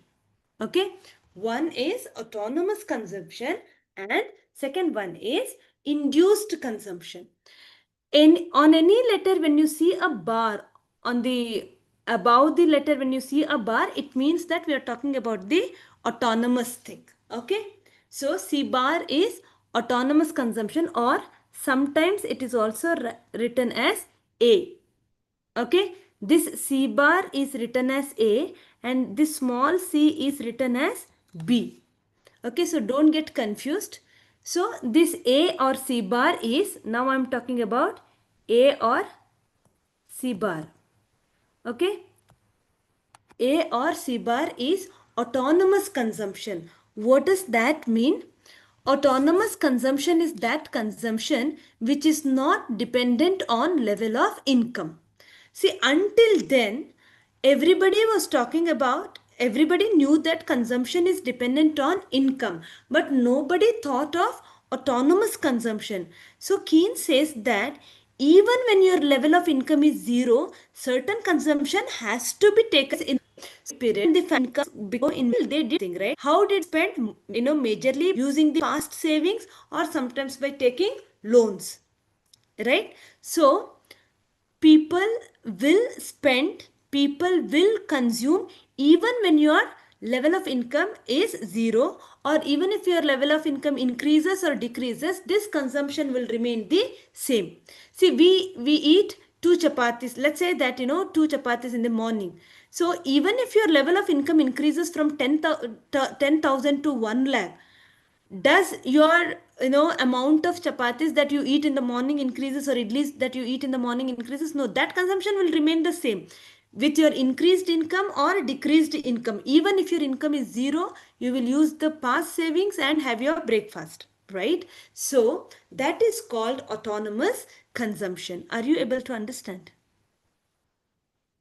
Yeah, autonomous consumption is that consumption which is not dependent on level of income. Even when the level of income is zero, this consumption is definitely going to take place, and the change in income, increase in income or decrease in income, doesn't change the level of consumption in this case.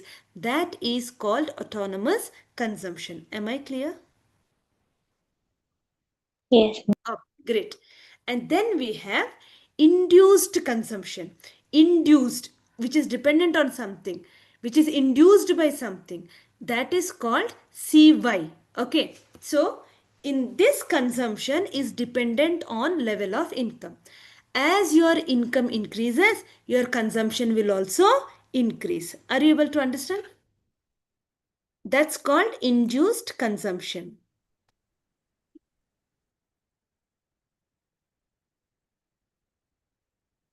So in this case, BY or CY is induced consumption. What do you mean by that? So in case of induced consumption, as level of income increases, the consumption also increases.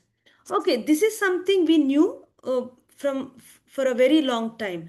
But what Keynes identified, why Keynes theory is so famous is that because he identified the nature of the human, and he said that when your level of income increases, consumption increases, but not to the extent at which the income increases.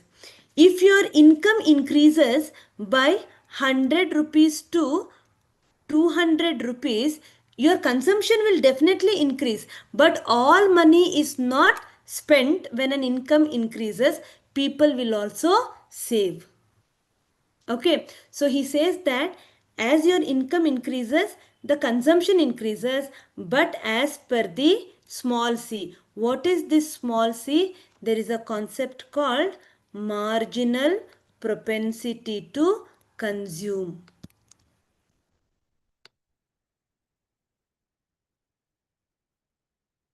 Marginal propensity to consume. Consume. Are you able to understand? So what is this marginal propensity to consume? Let's say I'll explain this with the help of an example. Let's say C is equal to 10 plus 0.6y. C is equal to 10 plus 0.6y. What does it mean? Whether your income is 0, 100 or 5,000 doesn't matter. Per day you will always spend, or your autonomous consumption is 10 units. Okay, or let's say 10,000. Okay, that is your autonomous consumption. Okay, whether your income is 0, whether your income is 1 lakh or 20,000, this will remain the same. And this is small c or b, marginal propensity to consume. Okay, so if the MPC is 0.6, MPC is 0.6, it means that if your income increases by 1 rupee, let's say income increases by 1 rupee, okay, then your consumption increases by 60 paisa. Remaining 40 paisa is saved. Are you able to understand? Okay. If your income increases by 1000 rupees, okay, if your income increases by 1000 rupees, then your consumption increases by 600 rupees. 400 is saved. How do you calculate MPC? MPC is delta C divided by delta Y. Change in consumption due to change in income. If your income increases by 10,000 rupees, then your consumption increases by 6,000 rupees. Remaining 4,000 rupees goes is goes as, or is saved. Okay, because Y is equal to C plus S, consumption plus savings. Are you able to understand? Y is equal to C plus S, consumption plus savings. So if you consume 0.6 out of 1 rupee, then you're going to save 0.4. Am I clear to you? Are you able to understand autonomous consumption and induced consumption? Clear with the concept? Yes, ma'am. Great. Okay. So this is only about consumption. Now there is another point, right? Aggregate demand has two components. Another one is investment. So what is investment? Keynes says that investment is only autonomous investment. That is already decided.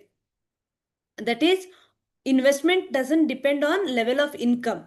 It can depend on other things like rate of interest and all, but investment doesn't depend on level of income. That's what Keynes said, but people opposed it. That's a different thing. So he says that whatever may be the level of income, the investment would remain the same.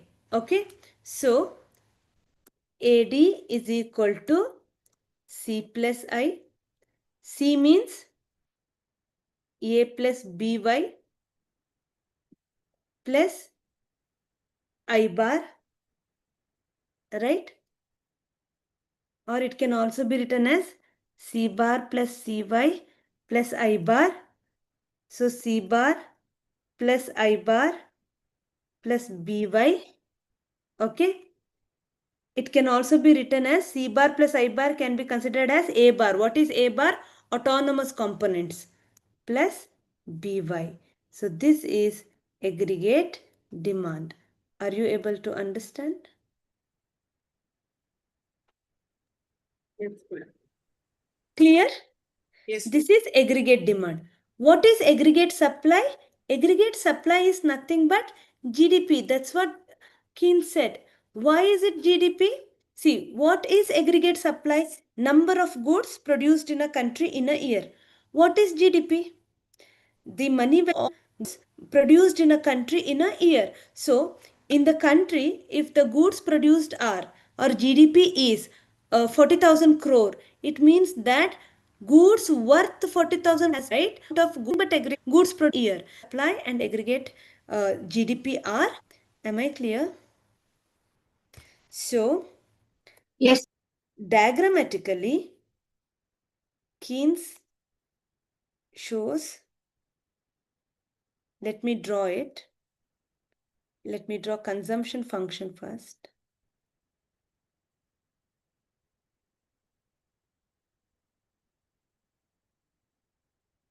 This horizontal straight line is C bar, because whatever may be the level of income, okay, consumption will remain the same. On x-axis we measure the level of income or output.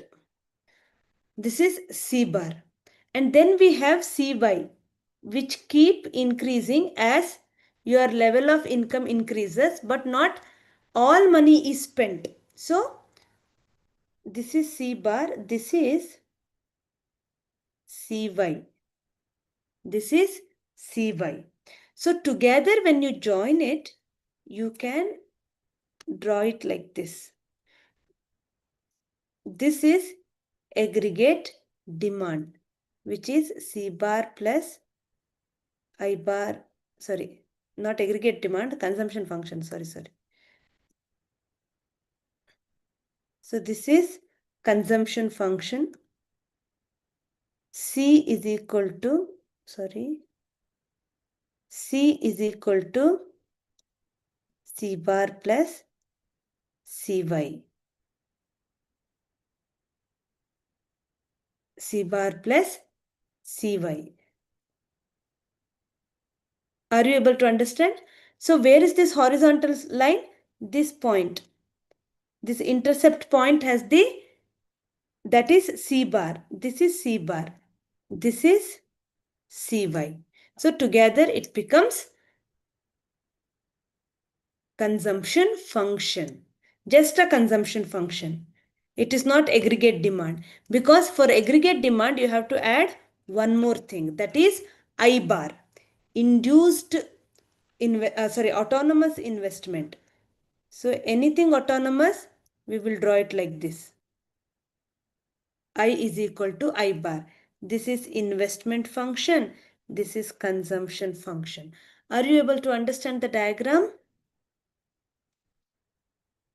Yes, ma'am. Okay, great. So now I have to club these two to show aggregate demand, right? So what is aggregate demand? How do we draw it now?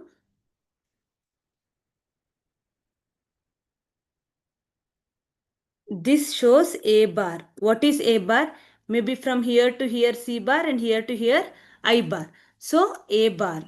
And this upward sloping shows Consumption function.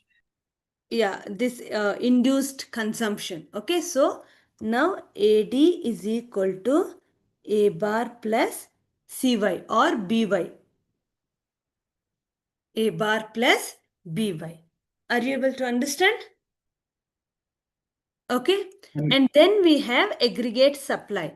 Aggregate supply is nothing but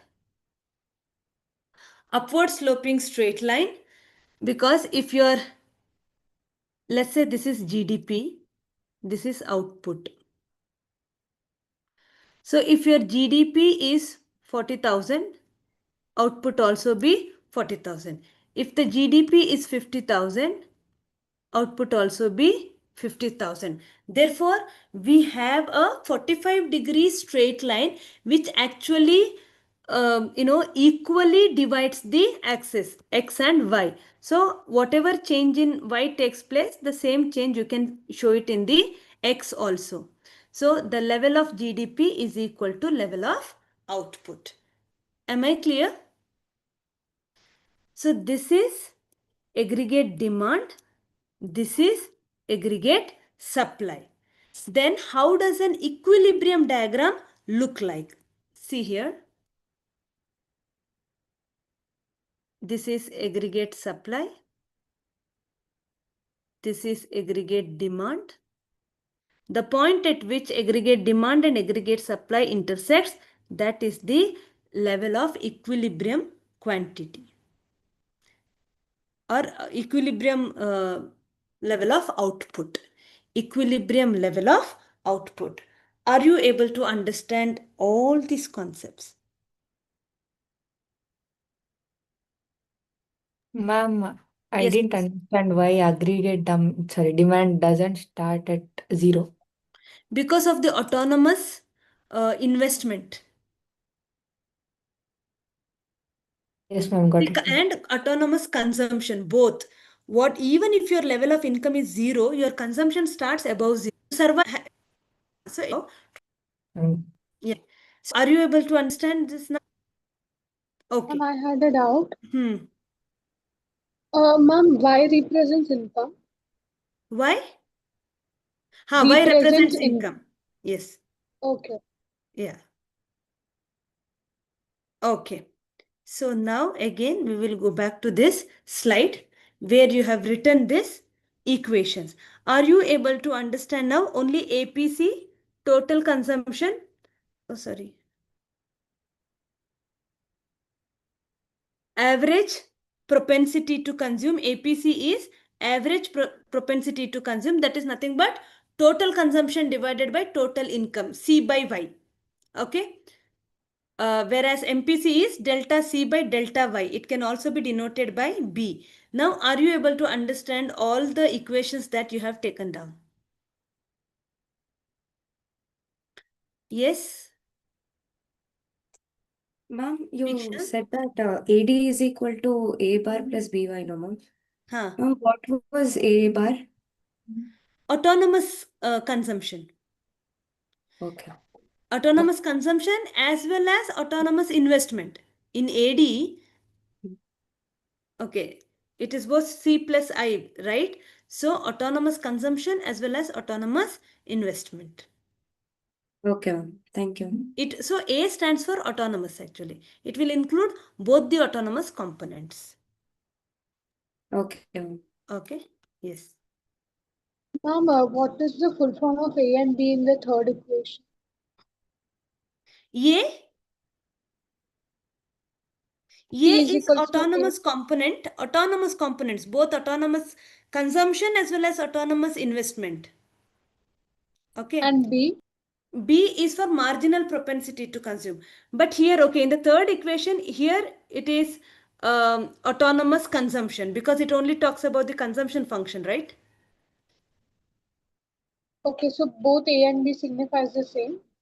No, A signifies autonomous consumption. B stands for marginal propensity to consume. Okay. Delta C by delta Y. That's 0.6, 0.8, that concept. Got it? Understood. Yeah. Induced, right, ma'am? Pardon me? Induced, right? BY is induced. In that, B is marginal propensity to consume. Okay. Okay. So, okay. I think I have to do one more exercise with you to understand the marginal propensity to consume better. See, yes, please. In equilibrium, graph, you said aggregate supply, which start from 0, right? Hmm. Okay, and AD is horizontal or No. what? It is I didn't upward understand. sloping, but it doesn't start from 0. Okay. Yeah. Okay, now I'll come back to MPC. See, we discussed it here. MPC always ranges between 0 and 1. Okay, MPC always ranges between 0 and 1. If MPC is 0.6, it means that with every 1 rupee change, 0.6 or every 100 rupee change, 60 rupees are consumed, 60 rupees worth goods are consumed and 40 rupees is saved. Are you able to understand? What if this number was 0.8? 8 rupees is 8 consumed. plus 6, Huh. 2 rupees is 80 saved. rupees consumed, 20 rupees saved. Let's say change in income is 100. Then it would be easier. Okay, what if MPC is 0.2? 2 rupees is consumed. Consumed, 2 8 rupees is consumed. saved. 80 rupees. Yeah. Okay, 20 rupees consumed, 80 rupees saved.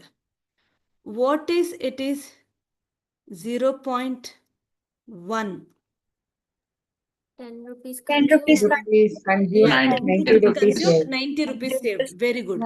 What if MPC is 1? 100 rupees 100 rupees consumed. Everything is 100. consumed. Everything. Ah, everything is consumed. All 100 rupees, all change in income is consumed, no savings. What if MPC is 0? Nothing is consumed. Everything is saved. Everything is Nothing is Yes.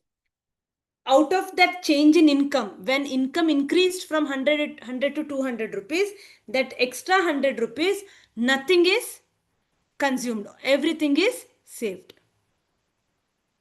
Got it? Are you able to understand or to do the interpretation of MPC? Yes, ma'am. Clear? Good, great. Okay, so now we will move on to the diagram.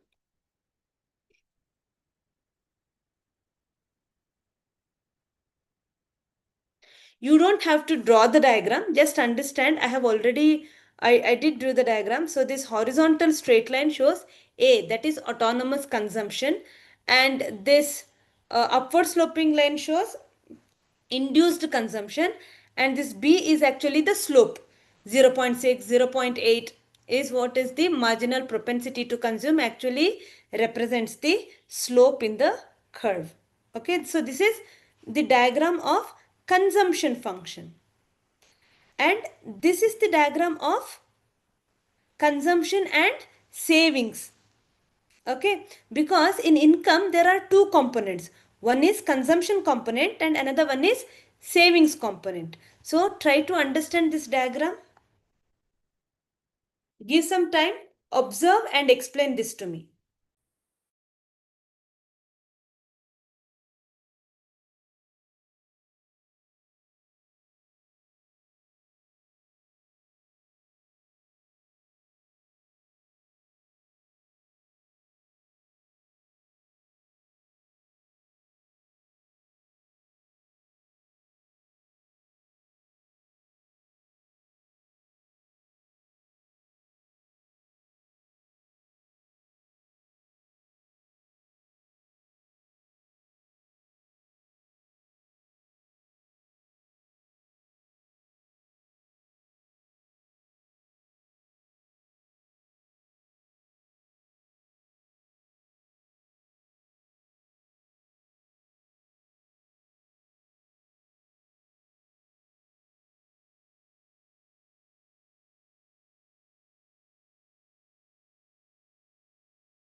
Pavan, APC stands for average propensity to consume, C by Y. Yes, ma'am. Yes, ma'am. Okay.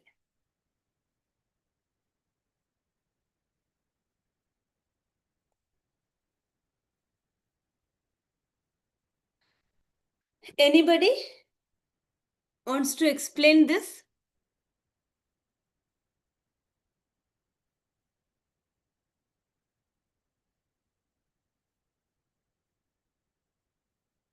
Because you don't have to draw the diagram, but in the question paper they may give you the diagram and ask you question on that.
Yes, Advika. Can I try explaining? Please, please. I don't know if it's accurate, and this is my interpretation. That's okay. That's okay. Just give it a try.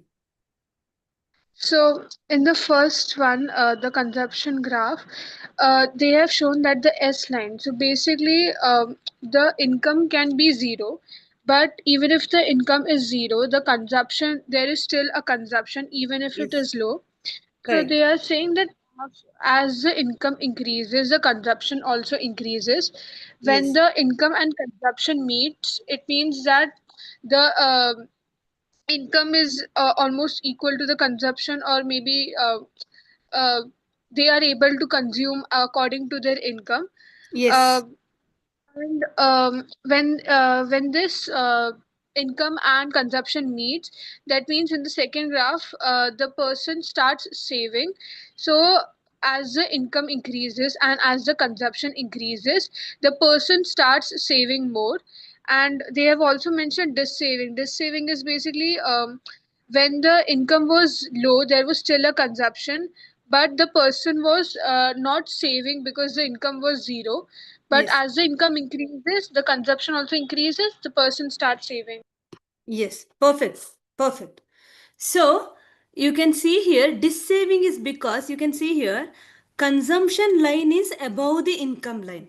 When your consumption is more than income, it means that you are consuming from your past savings. So your savings is decreasing, or you are dissaving, you are not saving anymore. So when you are at this point, okay, let me.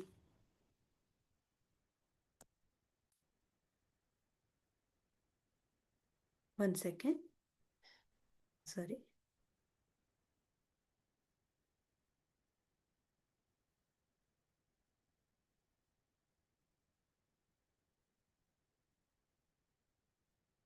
So you can see here, at this point where income is equal to consumption is income is equal to consumption. So at that point you will not save anything, but there is no dissaving also. As your income increases, which your consumption increases by by by, that is marginal propensity to consume. Then so you can see here delta C divided and delta Y. So delta Y and delta C, can you see here? So your consumption is increasing, but not to the extent at which the income is increasing. So your income line is above the consumption line. So whatever you are spending is your disposable income, right? But you are saving also. So this income line is above the consumption line. So in this space you save. But here consumption is more than income. So here you dissave. The same concept they have do it in another diagram, in the second diagram, where we are showing only the savings, not the consumption part. So we have drawn only the savings. So initially this saving part becomes negative here, less than 0 here, because you are not saving anything, and in this part you have started saving. Are you able to understand?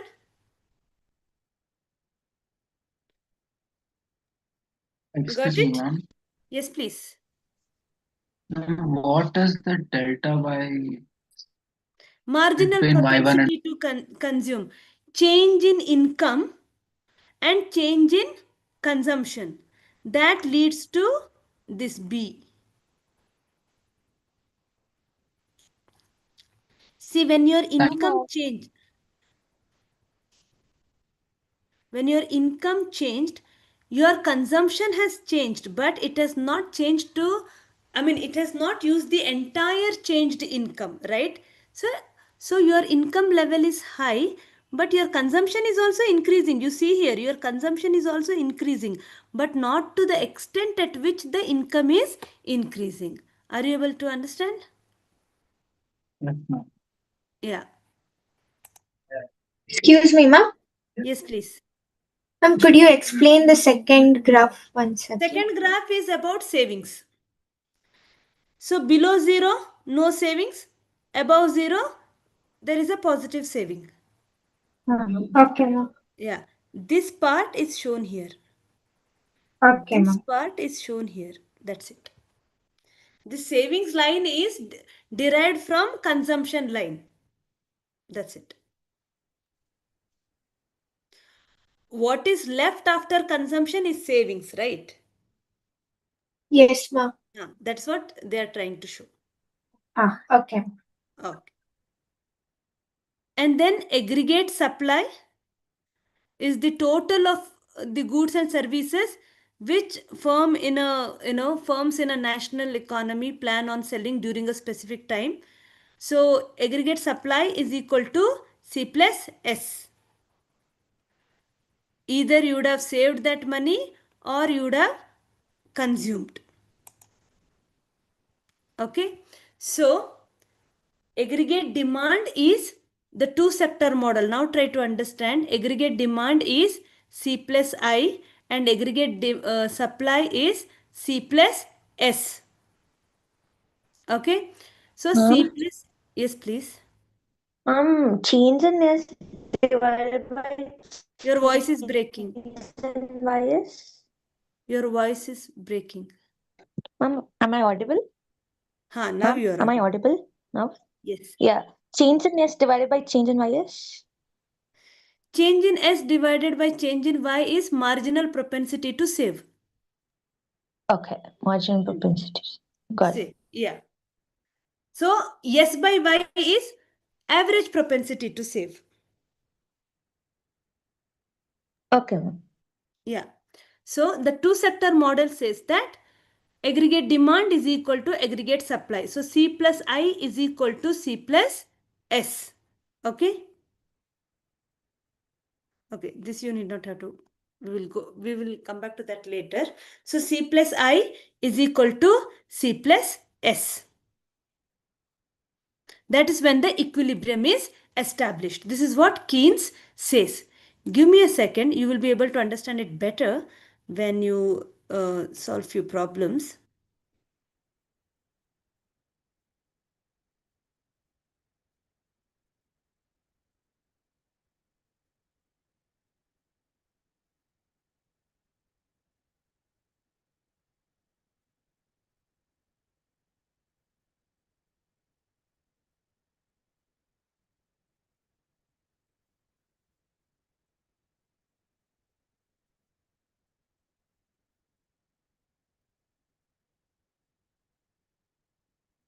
These are the things you have already studied. Okay.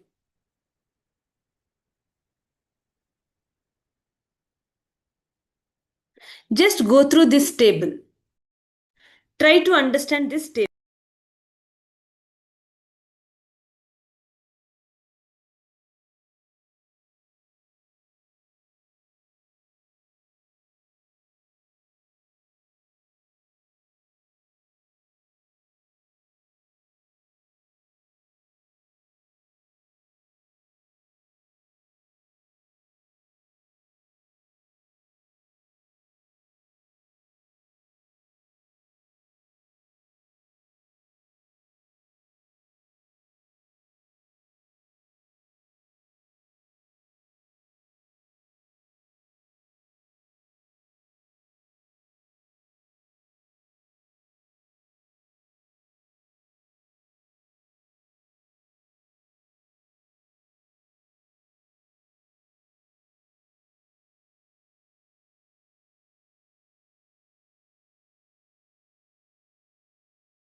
Are you able to understand?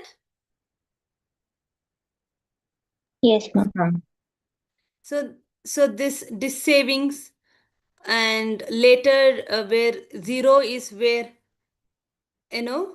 your income is equal to consumption. After that you start saving, right? So now please understand the relationship between income and consumption also. Okay.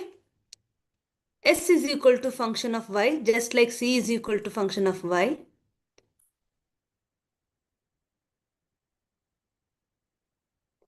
So if the disposable income is 60 and you have already spent 70, then you will save 10. If your disposable income is 180 and you have consumed 170, then the remaining 10 you have saved. That is what in this diagram we have discussed. MPS, delta S divided by delta Y, that is marginal propensity to save. Okay, or you can also see here S is equal to 1 minus C. Okay, 1 minus marginal propensity to consume. Average propensity to save, total savings divided by total income, or S by Y. This is aggregate supply. AS is equal to C plus S. Till here we have discussed. Okay. Next is the problem. Take a break of 5 to 8 minutes and then come back. We will do some two sector model problems and then we will move on to the three sector models. Okay. Yes, ma'am. Thank you, ma'am.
Welcome back. Now we will move on to the problem. When you solve the problem, you get to understand the concept better.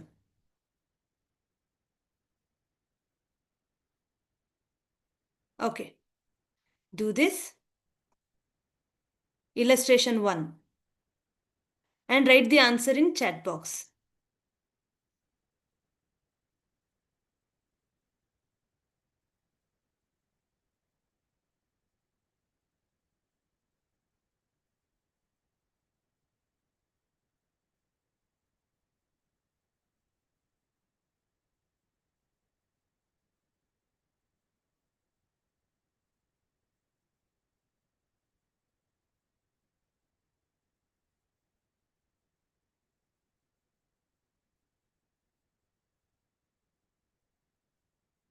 What will be the value of average propensity to save when C is 200 at Y is 1000? That is the first problem. Then second one, S is 450 at Y is 1200.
Completed? Yes. I got 12 answers, but there are more than 100 students.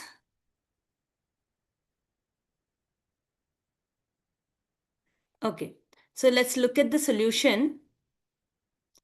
In the first case, because consumption is given, savings are not given. So you have to identify the savings first.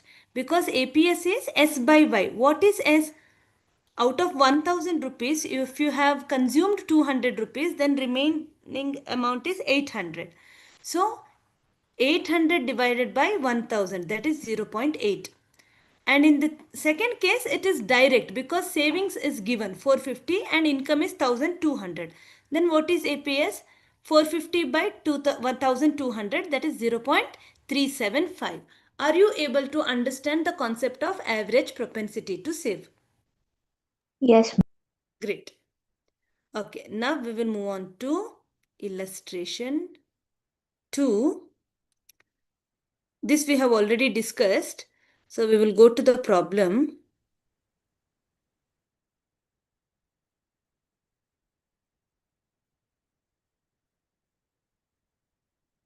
One second. Yes. I will explain that inflationary and deflationary gap later. First, please understand this. Illustration 2.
Shall we look at the answer?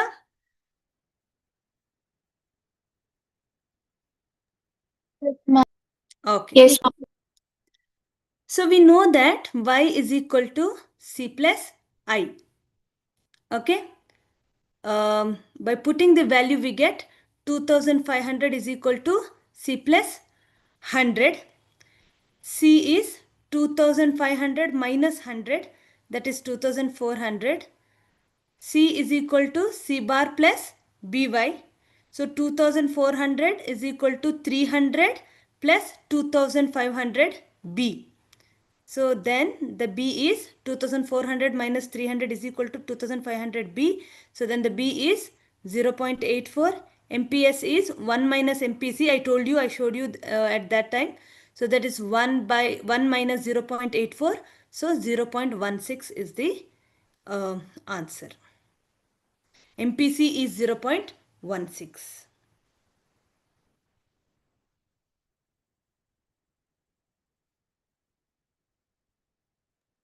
Excuse me, ma'am.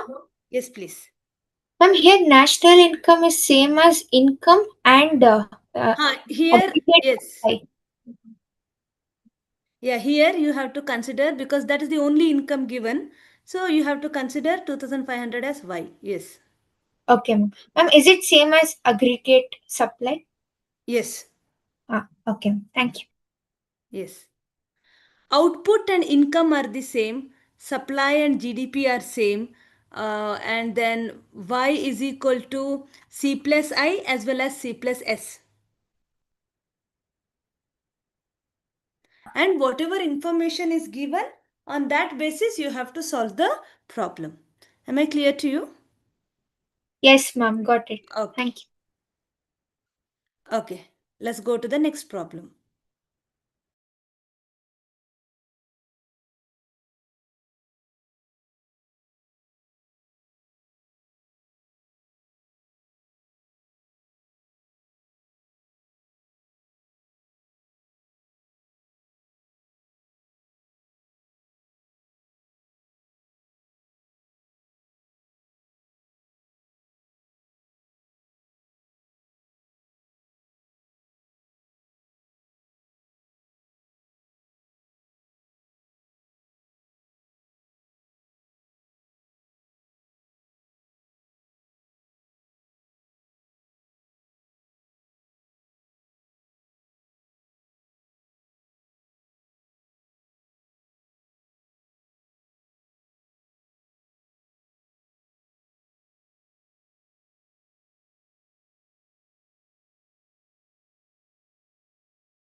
Completed? Yes, ma'am. Okay. So an economy is in equilibrium. Calculate national income from the following: autonomous consumption 100, marginal propensity to save 0.2, that is MPS, not MPC. Remember, then what is the MPC? MPS minus Minus 1 minus M. MPS. 1 minus MPA. What is that? 0.8. Investment expenditure is 200. So y is equal to C plus I. So C bar plus MPC y plus I, where MPC is 0.8. Okay. So 100 plus 0.8 y plus 200. So that is 300 plus 0.8 y. So y minus 0.8 y is 300. So now it becomes 0.2 y is 300. So y is, how did you get 1500? 300 divided by 0.2. 0. By 0.2. 300 divided by 0.2. So y is 1500. Clear? Excuse me, ma'am. Yes, please. Ma'am, can't we take it as directly I equals S, so 200 equals 0.2 of Y. So, but I got it as 1000, which is wrong. Yeah. No, you can't take that. Yeah. Ma'am, but it is equilibrium, right, ma'am? Why can't we take that? What can you take? Y is equal to C plus? No, ma'am. I said I equals S, right, ma'am, in this case. No. Then They have not given you S at all, right? yeah, ma'am, but I thought we can do it as No, no, 0.2. no. When S is given, yes, probably. But when S is not given, how will you calculate the S? Because they have given marginal propensity to save, not the total savings, and not even the investment. They have given only the investment expenditure. So you do not have enough information to solve the problem in that route. Okay, ma'am. Yeah. Yeah. Thank you, ma'am. Okay. So shall we move we on? can consumption and income as equal, right? Consumption and? Income. It's not No, mentioned, but no. okay. Okay, don't get confused. Consumption and income are not equal. Income is equal to consumption plus savings. If there is no savings, if your savings is 0, then probably yes, y is equal to C. Are you able to understand?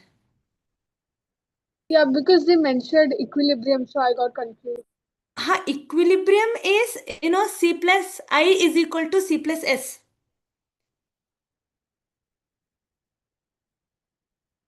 Got it? In two sector model, equilibrium is C plus I should be equal to C plus S. Not Y. Y is C plus I or C plus S. Am I clear?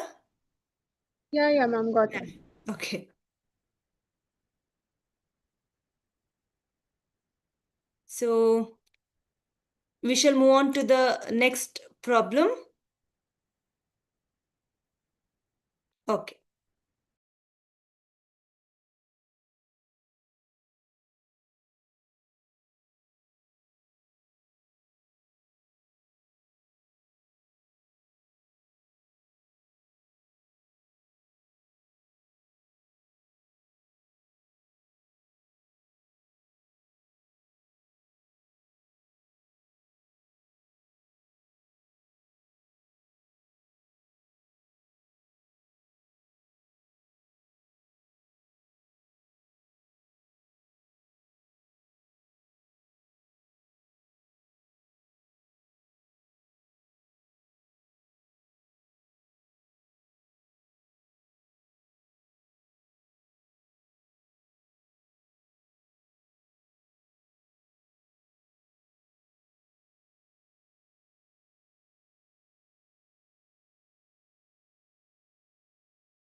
Ma'am, Yes, please.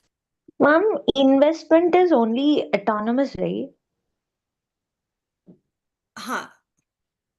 Then they've given 10 plus Ha. 0.2y. That is autonomous investment. Yeah, but here they have given, Keen said it is autonomous investment, but here they have given an investment function also, investment equation. I is equal to 10 plus 0.2y. Yes. Okay.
Got the answer? Shall we look at the answer? Yes, ma'am. Yes.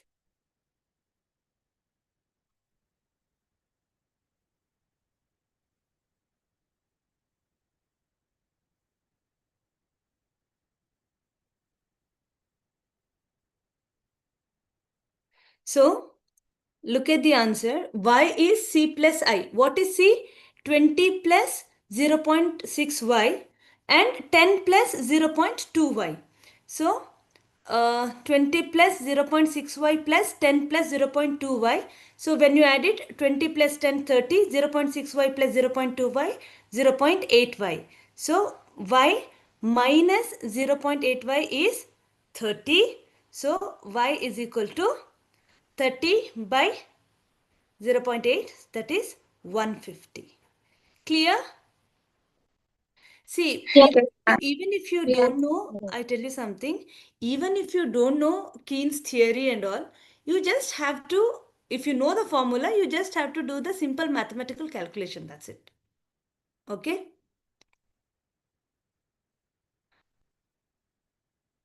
Next, illustration 5.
Have you completed?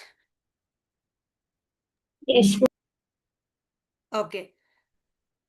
So suppose the consumption function C is equal to 7 plus 0.5y. Investment is 100. Find out equilibrium level of income, consumption and savings.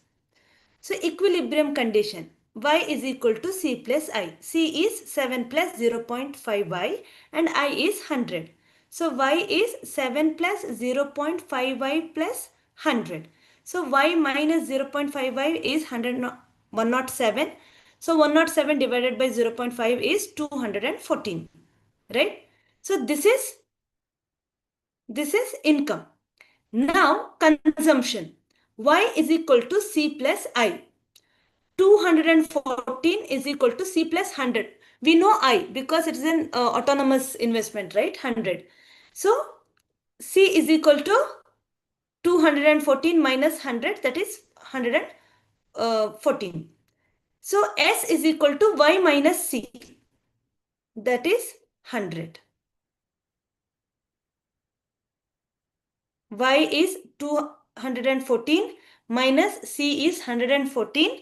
So S is equal to 100. Are you able to understand? Everybody? Yes, ma'am. Yes, okay, ma'am. Great, great, great. Okay. Now this illustration 6.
Have you completed? Yes, ma'am. Yes, ma'am. Anybody Yes, ma'am. needs more time?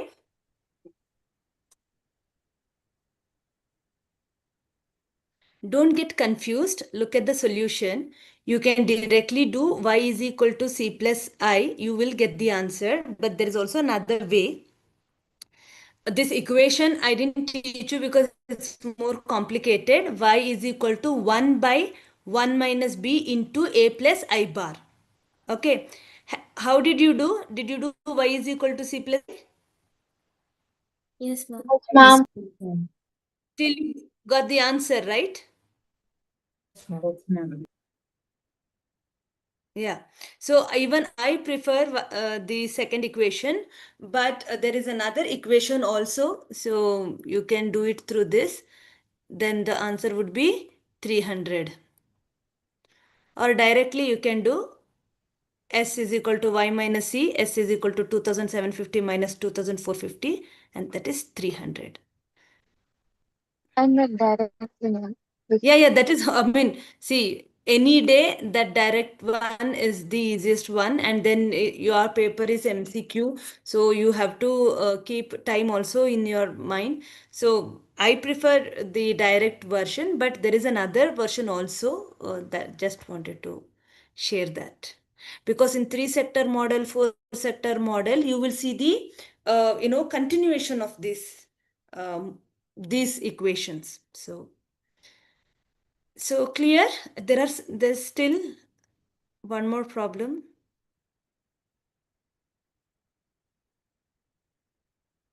Illustration 7.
Have you completed? Yes, ma'am. Yes.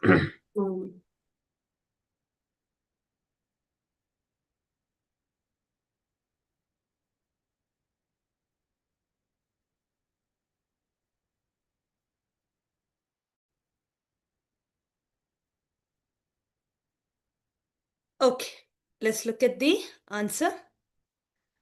S is equal to I. Minus 10 plus 0.2y is equal to 50. So 0.2y is equal to 50 plus 10. So y is equal to 300 crores. So C is equal to y minus S. So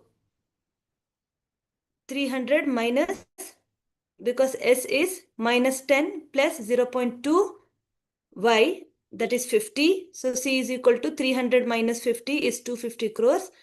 With the increase in investment by 5 crores, the new investment will become equal to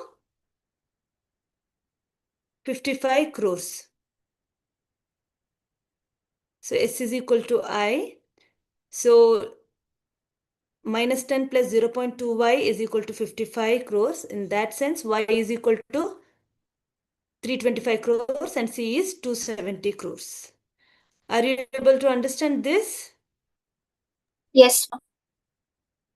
Great. We still have few more problems to solve.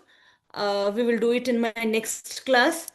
How many of you are coming for CAPS 25? Or Bangaloreans? Yes, ma'am. Okay, only the Bangaloreans? No, ma'am. Others are also coming? Yes, ma'am. Yes, ma'am. Good. Great, great. So I will get a chance to meet you all offline for the first time then. Great. Okay then, Same here. please take good care of yourself. We'll meet you in the next class. Okay? Ma'am? Yeah, and if the CAPS 25 happens before the next class, then I'll meet you offline. Yes, please. Ma'am, this Rajdeep sir said that you are a good classical singer, it seems. You are very good in Not a good classical music. classical singer, but yeah, I'm trained. So we will get a chance to listen to your music, right? I don't know the program schedule. Yeah, probably I can have a private concert for Okay, you. ma'am. Yeah. Okay, okay, nice. So hopefully I'll meet you all in the CAPS Yes, 25. ma'am. Okay? Yeah. Yes, yes. Bye, ma'am. Take good Thank you, care of ma'am. yourself. Thank you, Bye, ma'am. bye. Bye. Thank you, ma'am. Bye. Bye, ma'am. Bye, ma'am. Thank you, ma'am. Bye.